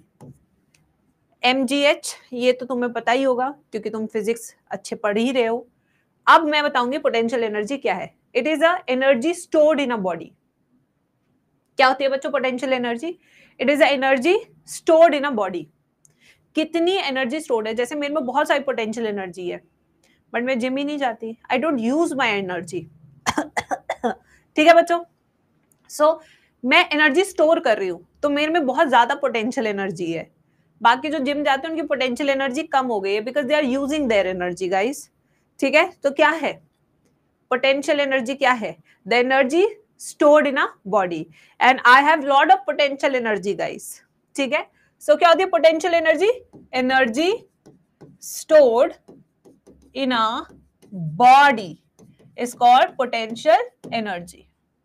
अब एक दूसरी एनर्जी के बारे में भी बात करेंगे। देखो एक दूसरी एनर्जी क्या है? Activation energy. अभी कुछ मत लिखना, मैं टाइम दूंगी सब लिखने के लिए। दूसरी एनर्जी कौन सी है? Activation energy. अब ये एक्टिवेशन एनर्जी कौन सी बला का नाम है? एक्टिवेशन एनर्जी वो एनर्जी है which is required to initiate a reaction. जैसे कि दीदी को सेल्फ स्टार्ट की जरूरत है स्कूटी चलाने के लिए, that is called activation energy. ठीक है, अगर सेल्फ स्टार्ट काम नहीं की तो दीदी फिर भैया को बुला लेगी, अरे भैया किक लगाना, तो चल गई स्कूटी। ठीक है, that is called activation energy.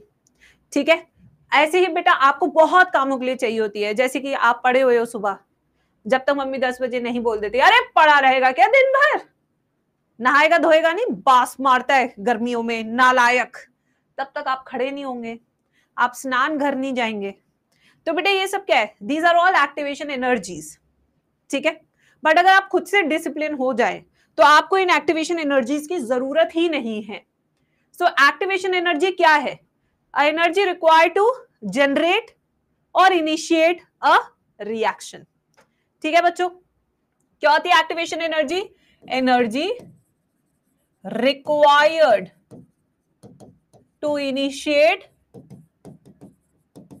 A reaction in our body.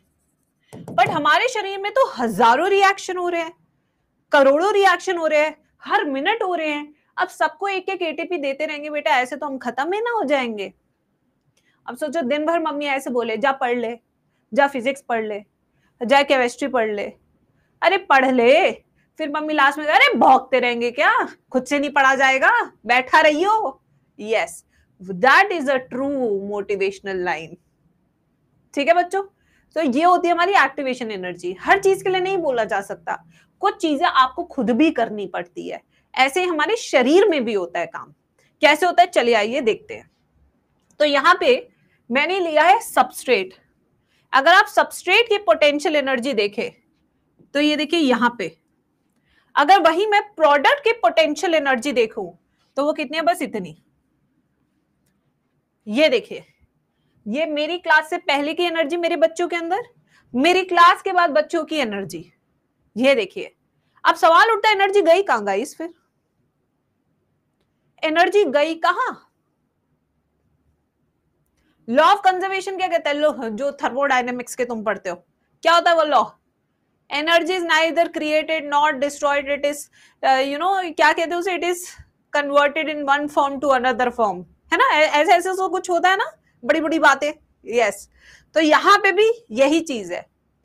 तो यहां पे क्या हो रहा है? यहां पे पोटेंशियल एनर्जी थी सबस्ट्रेट की ज्यादा, यहां पोटेंशियल एनर्जी कम है, तो एनर्जी गई का?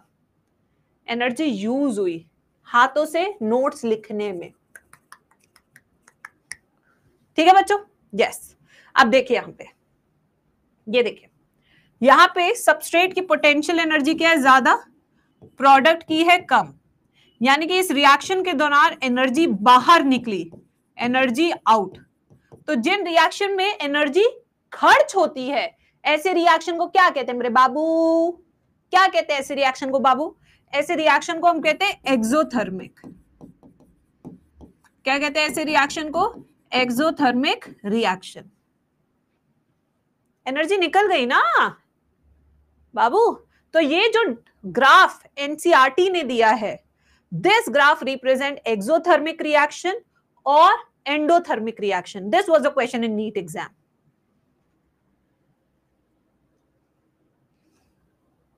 So the graph given in NCERT is a example of exothermic reaction. अब आते हैं नेक्स्ट. अगर सबस्ट्रेट की पोटेंशियल एनर्जी कम है और प्रोडक्ट की पोटेंशियल एनर्जी ज्यादा है, यानी कि मैंने क्लास शुरू की और 5 मिनट में तुम्हें कहा बेटा आज नहीं हो पाएगा, आज छुट्टी है, आज मेरी तबीयत ठीक नहीं है, बट मैंने ऐसा नहीं किया, ठीक है? तो जो एनर्जी खर्च होनी चाहिए थी वो खर्च ही नहीं हुई. जितनी एनर्जी क्लास में लेकर आया था, अरे यार उससे ज्यादा, अरे यार. तो इसमें क्या हुआ?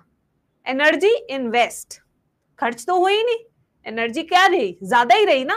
तो ऐसे में क्या है? Energy in this type of reaction where the potential energy of product is more as compared to substrate, this is called as endothermic reaction. जैसे परसों 4 बजे की क्लास जब कैंसिल हुई होगी तो हाश मन भी नहीं था, अच्छा अटक गई मैम ट्रैफिक में. अरे मैम पेन मत लो जल्दी आने का. अरे अरे कोई नहीं, कल हो जाएगा सिलेबस, आराम से आओ मैम, परेशान मत हो मैम बिल्कुल भी. हाँ हाँ आप टेंशन मत लो. हाँ हाँ हाँ हाँ हाँ.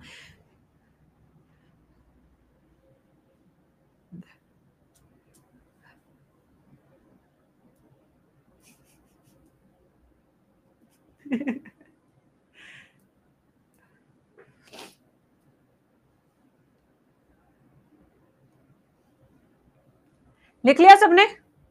समझ आया? अब यहां पे बच्चों अब आते दूसरे पार्ट ऑफ द ग्राफ पे. अभी तो हमने बस ये सीखा कि एक्सोथर्मिक रिएक्शन है, बट यहाँ पे मैंने 2 तरह के बनाए, येलो ब्लू कलर का. Yellow and blue represents the activation energy. किसमें ज्यादा एक्टिवेशन एनर्जी लग रही है? इसमें है एक्टिवेशन एनर्जी ज्यादा है, यहाँ पे एक्टिवेशन एनर्जी जो है कम. तो एंजाइम के प्रेजेंस में क्या होता है? एक्टिवेशन एनर्जी कम हो जाती है, क्योंकि एंजाइम कहते हैं अरे कोई नहीं मैं कर दूंगा काम, तो जोड़ने की जरूरत नहीं है. यस. तो ये क्या है? एक्टिवेशन एनर्जी विद एंजाइम जो कि कम हो जाती है, और अगर एंजाइम नहीं है तो एक्टिवेशन एनर्जी ज्यादा लगेगी विदाउट एंजाइम. तो जो हमारे एक्टिवेशन एनर्जी है वो भी कम कर देता है हमारा एंजाइम, क्योंकि स्पीड इतनी तेज है काम करने की, बार बार थोड़ी पैसे लेगा, एक साथ पैसे लेके आता है और धर धर धर धर धर धर काम करता है. इसलिए एंजाइम्स आर वेरी इंपॉर्टेंट. तो ये हमारे ग्राफ का एक्सप्लेनेशन समझ में आया नहीं आया? इसका भी एक एग्जाम्पल है जो हमारी एनसीईआरटी ने दिया है, कैटालेज एंजाइम का. NCERT example guys.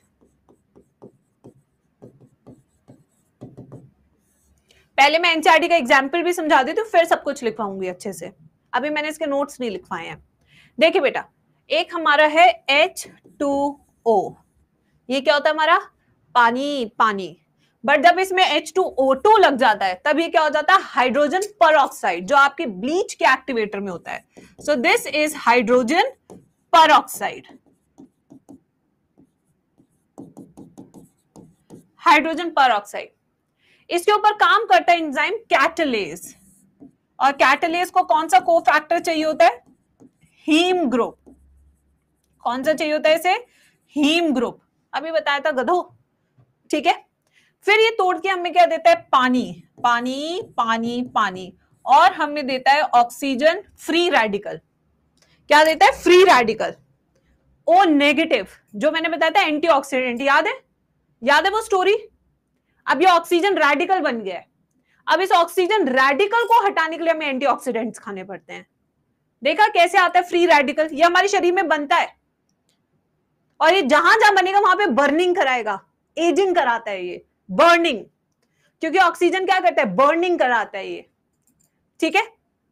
यस, अब यहां पे एक्टिवेशन एनर्जी कितनी चाहिए, एक्टिवेशन एनर्जी 1 किलो जूल, एक सेकेंड देखो कितनी है, पर मोल, पर मोल, इतनी एनर्जी चाहिए जब एंजाइम प्रेजेंट है।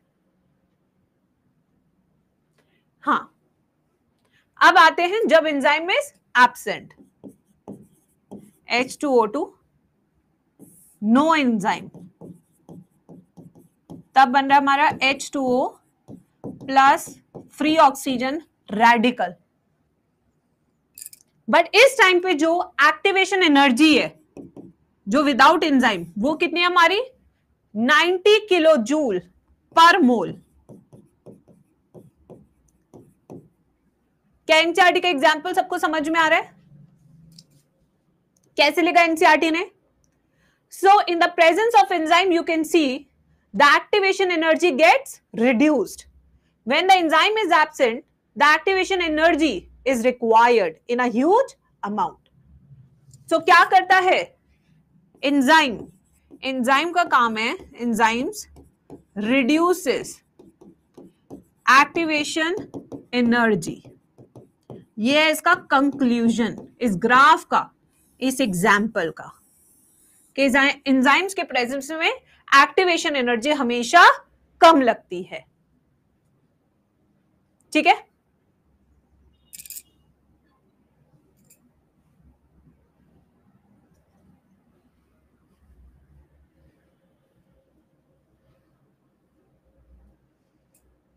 लिखिए, अब नोट्स बनाइए।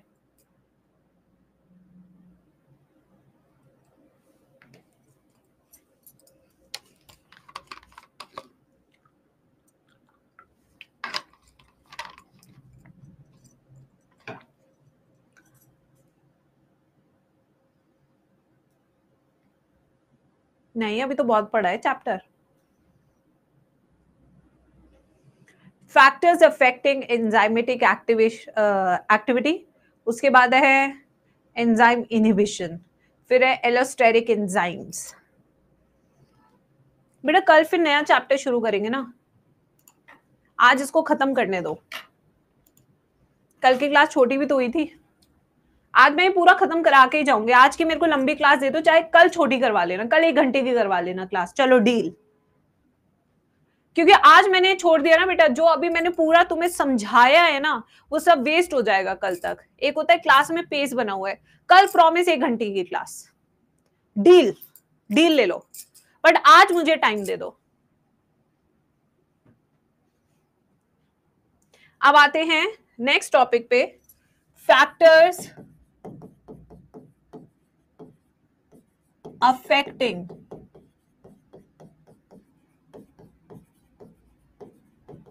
Enzymatic activity.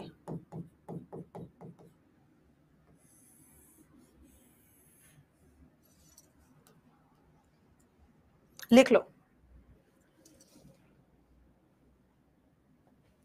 देखो बेटा, अभी हमने क्या पढ़ा, क्लासेस ऑफ एंजाइम, हमने स्ट्रक्चर ऑफ एंजाइम पढ़ा, हमने प्रॉपर्टीज ऑफ एंजाइम पढ़ा, हमने ये भी पढ़ा कि एंजाइम का मैकेनिज्म क्या है। बट आपको पता है जब भी आप कुछ काम करने चलते हैं तो बहुत सारे फैक्टर्स होते हैं जो हमेशा आपके पेस को तोड़ने के लिए तैयार होते हैं। जैसे आप पढ़ाई कर रहे हैं, 3 दिन आपने बहुत अच्छी पढ़ाई की, चौथे दिन क्या होगा, मेरा मन नहीं कर रहा आज पढ़ने का, आज मेरा क्लास लेने का मन नहीं कर रहा। एक ये तो मैं कहती हूँ सबसे भयंकर फैक्टर है, मेरा मन, मेरी मन की ऐसी, ठीक है। अब नेक्स्ट क्या हो सकता है, जैसे कि लाइट चली गई, पढ़ते पढ़ते लाइट चली गई से याद आया मैं नोट सेव कर लूं एक बार, हाँ ठीक है, कैसे पढ़े, फिर फोन पे नोटिफिकेशन आ गया गप्पी आने के लिए। तो बेटा ये बहुत सारे फैक्टर्स है जो हमेशा अफेक्ट करते हैं हमारी एक्टिविटीज को, ऐसे एंजाइम की एक्टिविटी को भी अफेक्ट करते हैं, जिसमें सबसे पहला और सबसे मजबूत फैक्टर कौन सा है, टेम्परेचर। कौन सा हमारा सबसे पहला, टेम्परेचर। लिखिए इसका ग्राफ बनाते हैं जो कि नीट में भी आ चुका है और प्रैक्टिस में आपको ये वाला ग्राफ बहुत देखने को मिलेगा क्वेश्चंस में। ये देखिए ऐसा सा ग्राफ बनाया एनसीईआरटी ने, जहां पे एक्स एक्सिस पे क्या है, टेम्परेचर है, और वाई एक्सिस पे क्या है, रेट ऑफ रिएक्शन है। क्या है यहाँ पे, रेट ऑफ रिएक्शन, जिसमें जो बीच वाला पॉइंट है जहां पे मैक्सिमम एक्टिविटी है, this is called optimum temperature. So this is a point जहां पे क्या है, ऑप्टिमम टेम्परेचर है। क्या है, ऑप्टिमम टेम्परेचर है। और जब ऑप्टिमम टेम्परेचर होता है तो हमारी एक्टिविटी क्या होती है, मैक्सिमम होती है हमारी activity. Maximum is are activity. ठीक है,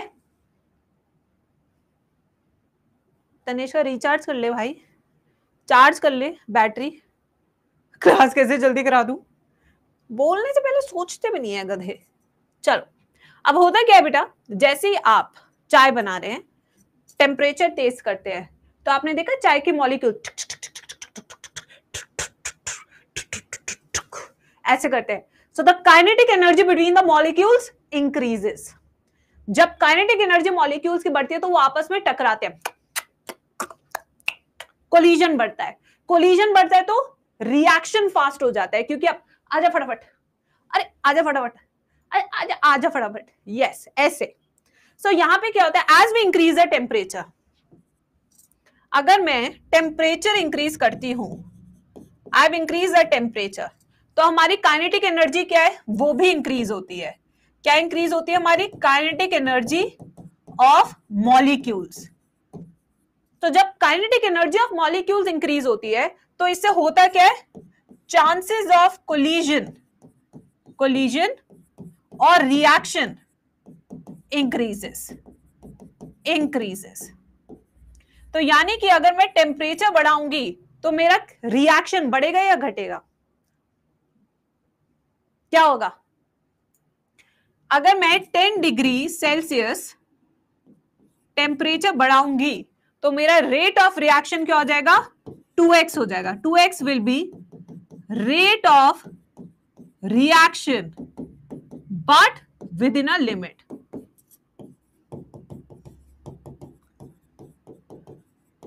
अब आपने विद इन अ लिमिट क्यों लिखा है, हमारा रिएक्शन डबल हो गया हर 10 डिग्री बढ़ाने पर, but within a limit क्यों लिखा है, क्योंकि अगर टेम्परेचर बहुत ज्यादा बढ़ा दिया, the enzyme will become denatured, enzyme का स्ट्रक्चर टूट जाएगा पूरा।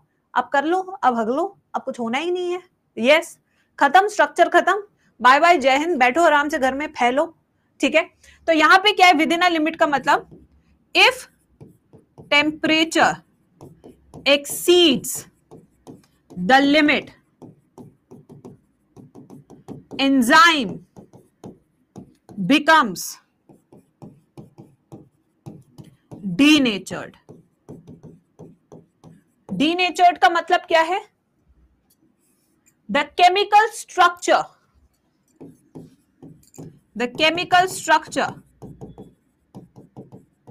is reduced to primary in nature।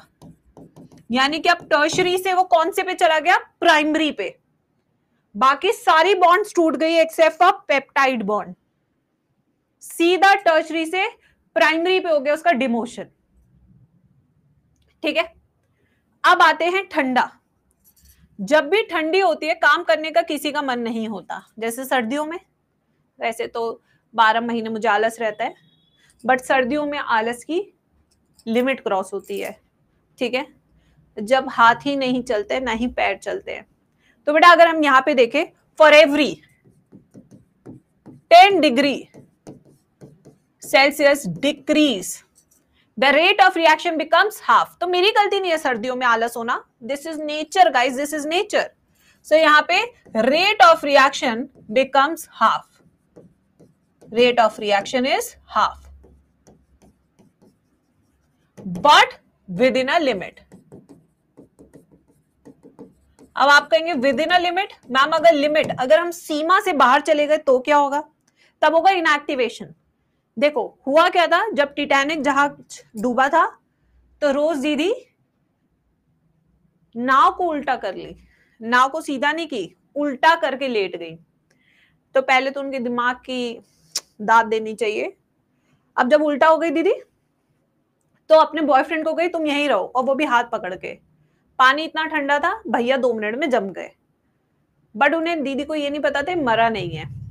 तो फिर बाद में प्लेन आया, भैया को निकाला, भैया वापस हॉट हुए और भैया जिंदा हो गए। फिर भैया ने लिया रिवेंज। ठीक है, यस, पुष्पा द रैम्पेज, वहीं से बनी है वो मूवी। तो यहाँ पे देखो होता क्या है ना, इनएक्टिवेशन से क्या होता है, स्ट्रक्चर पे फर्क नहीं पड़ता, बस उस टाइम के लिए एक्टिविटी बंद हो जाती है बस। तो यहाँ पे क्या है, with in a limit, if exceeds the limit, then enzymes become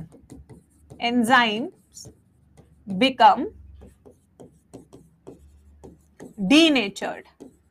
Enzymes become denatured. Denatured का मतलब क्या है, chemical structure remains same, but chemical structure remains same, but no activity, no conversion is seen. ठीक है,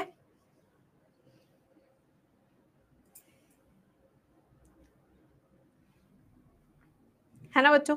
Pushpa the rampage कह रहे हैं Titanic जी square production.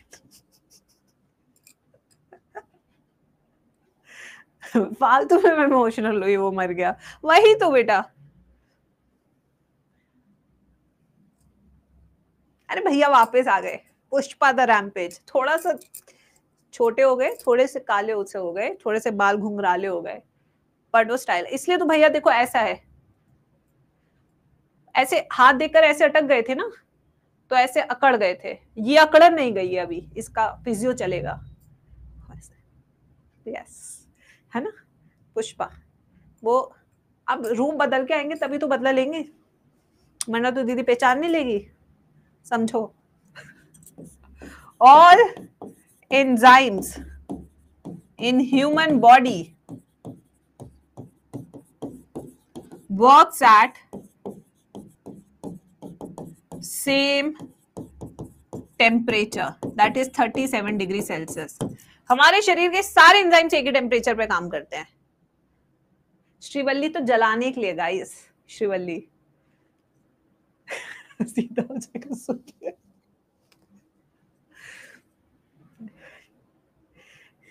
फालतू बातें तो तुम भी कर ही लेते हो।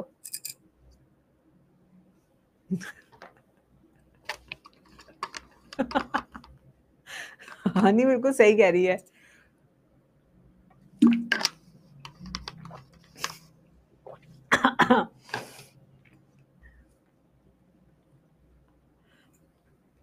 लिखो इसको। अब जो सेकंड फैक्टर है which will affect the enzymatic activity, that is pH.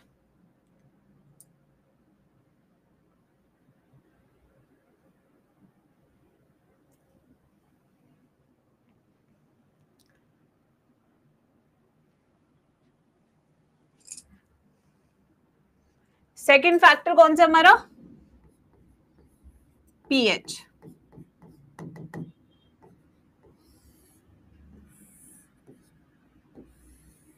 Same graph है, पीएच,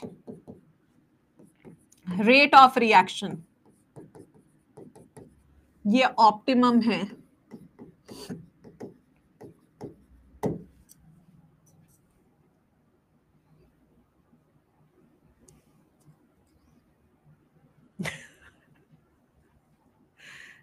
पीएच तो होता क्या है, यहां पे देखो ध्यान से, क्या है पीएच।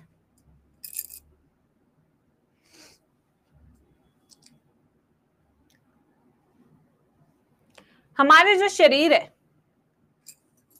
अलग अलग पीएच है, अलग अलग ऑर्गन में। जैसे स्टमक एसिडिक है, जैसे अगर आप देखोगे हमारा स्टमक क्या है, एसिडिक, इसलिए एसिडिटी हो जाती है जब देखो। तो यहाँ पे जो प्रोटीन डाइजेस्टिंग एंजाइम है वो है पेप्सिन। तो पेप्सिन काम करता है एसिडिक पीएच में, जबकि हमारी जो स्मॉल इंटेस्टाइन है उसका पीएच है बेसिक, वहां पे काम करता है ट्रिप्सिन। बट ये दोनों ही किसको डाइजेस्ट करते हैं? प्रोटीन को। देखो काम सेम है बट माहौल अलग अलग चाहिए। देखिए गाइस, और अगर ऑप्टिमम पीएच रहेगा, ऑप्टिमम पीएच रहेगा तो एक्टिविटी भी क्या होगी? मैक्सिमम एक्टिविटी होगी, मैक्सिमम एक्टिविटी।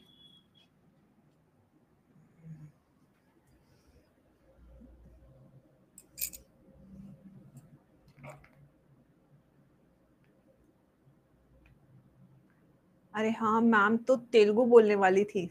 ये देखो, ये देखो,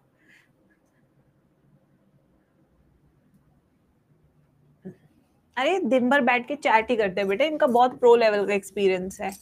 मैं तो मैसेज भी टाइप नहीं कर पाती, सिरी को बोलती हूँ ये मैसेज मेरे लिए लिख दे।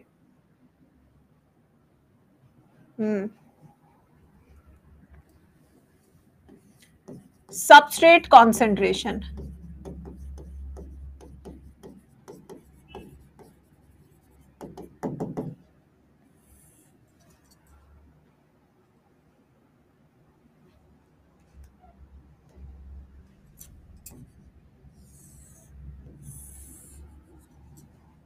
यहाँ पे सबस्ट्रेट कॉन्सेंट्रेशन, यहाँ पे है रेट ऑफ रिएक्शन।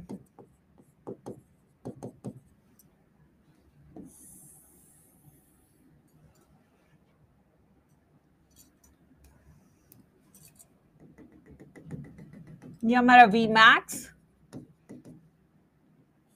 ये हमारा वी मैक्स बाय 2,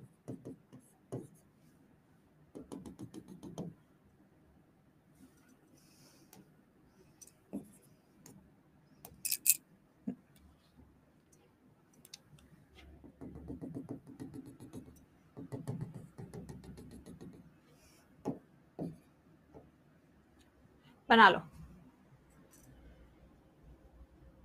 मैम आपकी वजह से मेरी राइटिंग स्पीड बढ़ गई। Thank you guys, thank you बच्चों।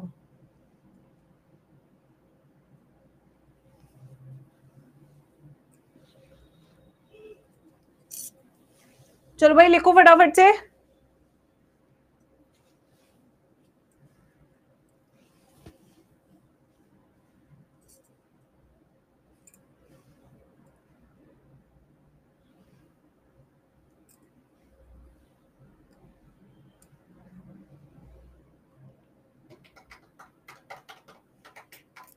धूम तड़क धूम धूम तड़क धूम धूम तड़क धूम धूम धूम धूम।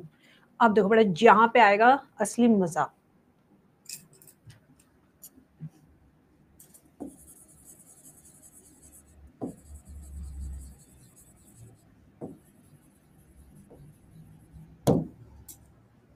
चलो एक्सटेंड कर देते पहले क्लास को फिर से। चलो देखो इधर, ध्यान से देखेंगे अब सभी बच्चे, नालायको अब बोर्ड पे ध्यान दो। होता क्या है मेरे प्यारे बच्चों, पहले ग्राफ को समझते हैं। जो एक्स एक्सिस है वो क्या है हमारा? Substrate concentration. जो वाई एक्सिस है वो हमारा क्या है? V max, maximum velocity. ठीक है, जैसे जैसे हम सबस्ट्रेट कॉन्सेंट्रेशन बढ़ा रहे हैं, the rate of reaction increase और डिक्रीज। जल्दी बताएंगे सब चैट बॉक्स में। सभी बच्चे ग्राफ को देखेंगे और खुद से बताएंगे चैट बॉक्स में। जैसे जैसे हम सबस्ट्रेट कॉन्सेंट्रेशन बढ़ा रहे हैं वैसे वैसे रेट ऑफ रिएक्शन क्या हो रहा है? इंक्रीज हो रहा है, but up to a limit. इसके बाद रेट ऑफ रिएक्शन क्या है? Stationary. There is no increase in the rate of reaction. But my question is why? ऐसा क्यों हो रहा है? ऐसा क्या हो गया है? The rate of reaction becomes constant, there is no increase in the rate of reaction, because enzyme के पास क्या होती है? Active sites. अगर सारी एक्टिव साइट्स सबस्ट्रेट से भर गई हैं तो भाई कितना भी सबस्ट्रेट में डाल ले वो बढ़ेगा ही नहीं। अगर एक बोलेरो में 20 लोग बैठ सकते हैं तो उसको आप 25 नहीं कर सकते। खाली बोलेरो में लोग भरते जाएंगे भरते जाएंगे भरते रहेंगे। जहां 20 हो गए, 2 गेट के आगे 2 गेट के पीछे, 2 ऊपर 2 नीचे, ऐसे, उसके बाद आप नहीं भर सकते। ऐसा यहाँ पे एक्टिव साइट्स हैं। अगर सारी एक्टिव साइट्स भर गई है सबस्ट्रेट से, तो जब तक प्रोडक्ट नहीं बन जाता तब तक रेट ऑफ रिएक्शन नहीं बढ़ेगा। समझ आया नहीं आया? यस, बताओ जरा। मैम गोदी में नॉटी पक। चलो क्या है, तो सबसे पहले हमने क्या पढ़ा ग्राफ में, वापस से रिवाइज करते हैं बच्चों जो अभी हमने पढ़ा। हमने क्या पढ़ा, जैसे जैसे हम सबस्ट्रेट कॉन्सेंट्रेशन बढ़ाएंगे वैसे वैसे रेट ऑफ रिएक्शन बढ़ेगा। मैम के साथ बोलो, जैसे जैसे हम बढ़ाएंगे रेट ऑफ रिएक्शन, और सॉरी सबस्ट्रेट कॉन्सेंट्रेशन, वैसे वैसे हमारा रेट ऑफ रिएक्शन बढ़ेगा, बट एक लिमिट तक। लिमिट तक क्यों? क्योंकि इस पॉइंट पे एंजाइम की सारी एक्टिव साइट्स किससे भर चुकी है? सबस्ट्रेट से। तो अब हम और भी सबस्ट्रेट डालेंगे तब भी हमें कोई चेंज देखने को नहीं मिलेगा। क्या ये बात समझ में आई या नहीं? जल्दी बताओ।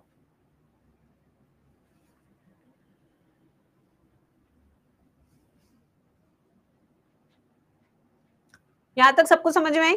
चलिए अब आगे चलते हैं। पॉइंट 1 बच्चों को समझ में आ गया। अब दूसरी चीज जो मुझे इस ग्राफ में समझानी है वो है Km value, which is also called as Michaelis Menten constant. पता नहीं तुम्हें क्यों डर लगता है इस वाले से, बहुत आसान है, भी समझाऊंगी तो तुम कहोगे सच में बहुत आसान था ये तो।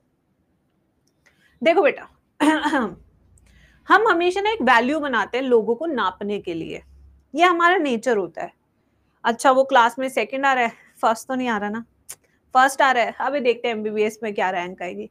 अरे AIR 1 आ गई, अभी देखते हैं एम्स दिल्ली में क्या रैंक आएगी। अच्छा गोल्ड मेडलिस्ट भी हो गया, अभी देखते हैं अच्छा डॉक्टर बनेगा नहीं बनेगा। अच्छा डॉक्टर भी बन गया, देखियो शादी नहीं हो रही, अरे शादी भी हो गई, अब देखियो बच्चे नहीं हो रहे, अरे बच्चे भी हो गए, अरे यार पैसा तो है नहीं, हमेशा मेंटल प्रेशर नहीं रहता, ऐसी भी क्या जिंदगी बक। मतलब उंगली करने की आदत है, ठीक है बच्चों। तो ऐसे ही हमने जिंदगी में पैरामीटर्स बना रखे जज करने के लिए, ऐसे यहाँ पे भी हमने एक पैरामीटर बना रखा है जज करने के लिए एंजाइम को, जिसका नाम है Km वैल्यू या माइकलस मेंटन कांस्टेंट, जिसको हिंदी में हम कहते हैं मुझे कितनी भूख है। ठीक है, क्या कहते हैं इसको? मुझे कितनी भूख है।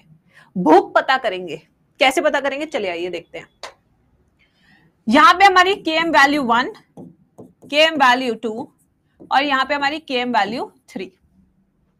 ठीक है बच्चों, यहां पे सबस्ट्रेट कॉन्सेंट्रेशन है सबसे कम, यहाँ पे सबस्ट्रेट कॉन्सेंट्रेशन क्या है? थोड़ा, यहाँ सबस्ट्रेट कॉन्सेंट्रेशन ज्यादा है, यहाँ सबस्ट्रेट कॉन्सेंट्रेशन सबसे ज्यादा है इस पॉइंट पे, राइट? क्या ये बात समझ में आई या नहीं आई? आराम से मेरे साथ चलो, टाइप मत करो, यस और नो लिखो बस इस टाइम पे। क्या ये बात समझ में आई या नहीं आई? यहाँ पे ज्यादा है, यहाँ पे बहुत ज्यादा है, यहाँ पे बहुत बहुत ज्यादा है। ठीक है, अब आते हैं भूख, यानी कि एफिनिटी। यहाँ पे भूख कितनी होगी? अभी हम शादी में गए, सिर्फ एक ही पिज्जा खाया, अबे आने दे और आने दे, अबे चिली पनीर लेके आ इधर। ठीक है, यहाँ पे भूख क्या है? ज्यादा है। एंजाइम की भूख सबस्ट्रेट के लिए क्या है? क्या है? काफी ज्यादा है, क्योंकि सबस्ट्रेट अभी कम ज्वाइन किया है, यहाँ पे एक्टिव साइट्स खाली ज्यादा है। ठीक है, अब यहाँ पे हमने क्या किया है? अभी हमने पिज्जा खा लिया है, हमने गोलगप्पे खा लिए है, हमने चीला खा लिया है, हमने टिक्की खा ली है। अब मेरी भूख क्या है? कम हो जाएगी, क्योंकि मेरा पेट भर चुका है। जैसे ही मैंने सबस्ट्रेट कॉन्सेंट्रेशन बढ़ाया तो मेरी एक्टिव साइट्स भर चुकी हैं, तो अब यहाँ पे मेरी भूख कम हो चुकी है। ठीक है बच्चों, और अब आते हैं लास्ट में। अब मैंने मेन कोर्स भी कर लिया है, दाल का हलवा भी खा लिया है, अब बस पान की ही जगह बची है और पेट के फटने की। तो यहाँ पे मेरी एक्टिव साइट्स ऑलमोस्ट सारे सबस्ट्रेट से भर चुकी हैं। जब सारी सबस्ट्रेट से भर चुकी है एक्टिव साइट्स, तो अब भूख बेहद कम है। अब भूख है तो सिर्फ पान की। अच्छा कॉफी ना चाय पियेंगे, खाना नीचे आ जाता है ना उससे। यस, ये हो गई एफिनिटी। अब देखो क्या होती है Km वैल्यू। अब Km वैल्यू देखो, सबसे ज्यादा Km वैल्यू कहां पे है? यहाँ पे Km वैल्यू क्या है? इस पॉइंट पे कम है ना। अगर मान लो यहाँ पे 10 है, यहाँ पे 20 है, यहाँ पे 30 है, तो यहाँ पे Km वैल्यू क्या है? कम।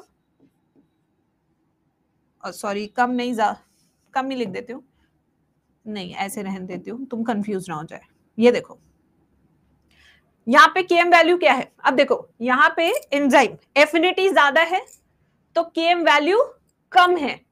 ये 30 है ना, ये 10 है, तो केएम वैल्यू क्या है, कम। यहाँ पे 20, यहाँ पे और वैल्यू क्या है इसके कंपैरिजन में कम, और यहाँ पे सबसे कम केएम वैल्यू है। ये देखो यहाँ पे थोड़ा सा कंफ्यूजन हुआ होगा, मैं वापस से समझा देती हूँ, डोंट वरी। देखो वापस से देखेंगे बेटा, यहाँ पे इन तीनों में से KM1, KM2, KM3 कौन सी वैल्यू सबसे ज्यादा है, बस इतना बताओ। सबसे ज्यादा KM वैल्यू कौन सी है, KM3। हाँ सबसे ज्यादा कौन सी है, KM3। KM3 की वैल्यू सबसे ज्यादा है, फिर KM2 की वैल्यू है, फिर KM1 की वैल्यू है। ग्राफ पढ़ना नहीं आता क्या तुमको, या वो सिखाना है मुझे? सबसे ज्यादा कौन सा है, KM3 है ना सबसे ज्यादा, सबसे कम कौन है, KM1 है सबसे कम। सबसे ज्यादा सबस्ट्रेट कहाँ है, KM3 के पास।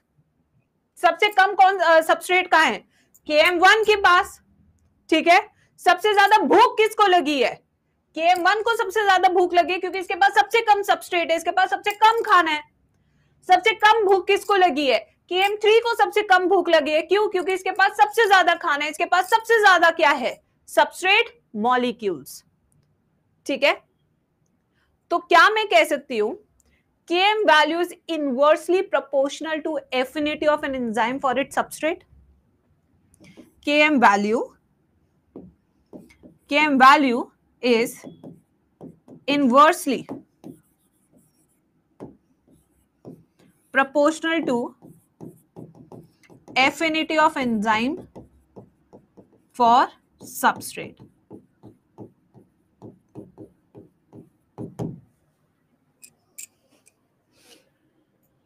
बताओ जरा, समझ आया नहीं आया, थोड़ा कंफ्यूजिंग हो गया? चलो इसको वापस समझाती हूँ नेक्स्ट स्लाइड पे। देखो अब एक देसी एग्जांपल देखो, अब मैं ऐसे समझाती हूँ डायग्राम की फॉर्म में, रुको। अभी वापस समझा रही हूँ, डोंट वरी।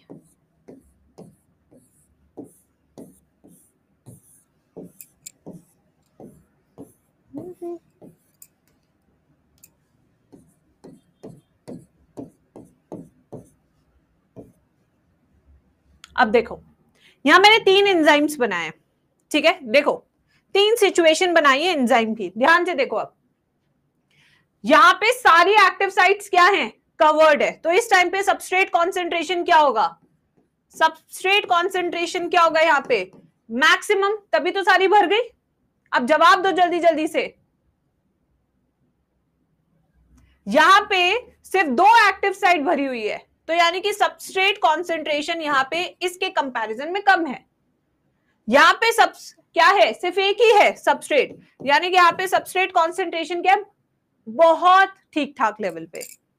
ठीक है बच्चों, अब इसका पूरा पेट भरा हुआ है, सारी एक्टिव साइट सबस्ट्रेट से भरी हुई है, तो इसकी एफिनिटी क्या होगी, क्या इसकी भूख होगी, क्या इसकी भूख होगी सबस्ट्रेट के लिए? नहीं, ये भूखा बिल्कुल भी नहीं है क्योंकि इसका पेट पूरा भरा हुआ है। तो एफिनिटी सबस्ट्रेट की लिए क्या होगी, कम होगी। इसकी एफिनिटी क्या होगी, यस कम होगी क्योंकि इसका आधा पेट भरा हुआ है। इसकी भूख होगी, एक तो मैं सिंबल ही अलग बनाती हूं तब समझ में आएगा तुम्हें। इसकी भूख क्या होगी सबस्ट्रेट के लिए, कम। इसकी भूख कितनी होगी सबस्ट्रेट के लिए, आधी, क्योंकि आधा पेट भरा हुआ है, 50% भूख है। और इसकी क्या होगी, यस इसकी भूख क्या होगी सबस्ट्रेट के लिए, यस बच्चों ज्यादा। इसकी भूख क्या है, ज्यादा।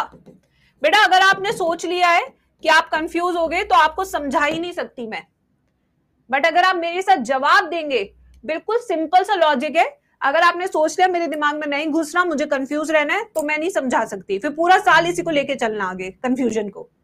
अभी दिमाग लगा लो,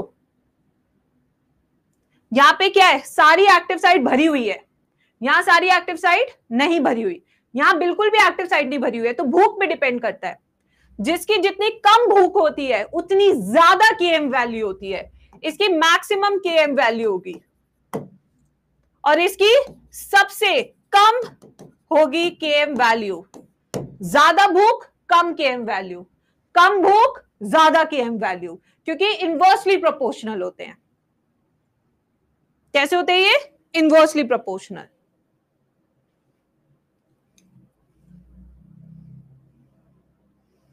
अब इसके बारे में लिखेंगे।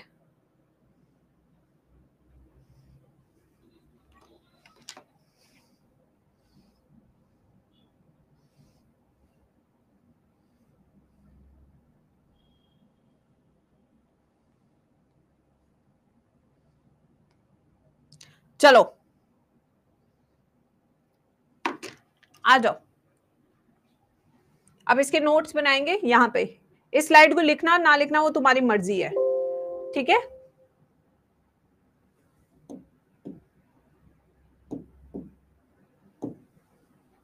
आज जो इस ग्राफ के नोट्स बनाएंगे। अब देखिए इधर, पहला पहला point, graph between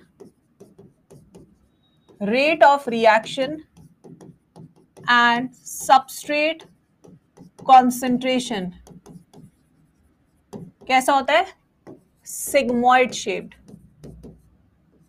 sigmoid shaped graph है, सिग्मॉइड शेप्ड। अभी तो बहुत बचा है, बचा है। चलो फिर ऐसा करते हैं, कल कराती हूँ और क्या। अब तुम्हारी जीजी सर की क्लास है, आई होप जो बोल रहे जीजी सर की क्लास है वो सर की क्लास लेंगे।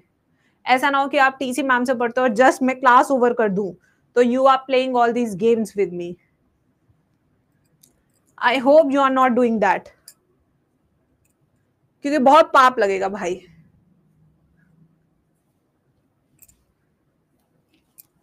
ऐसा मत करना। चलो फिर कल की छोटी क्लास रखते हैं जिसमें मैं बायोमोलिक्यूल्स खत्म करूंगी और मैं एक प्रैक्टिस क्लास रखूंगी कल बायोमोलिक्यूल्स की, जैसे कि मैंने आपको प्रॉमिस किया था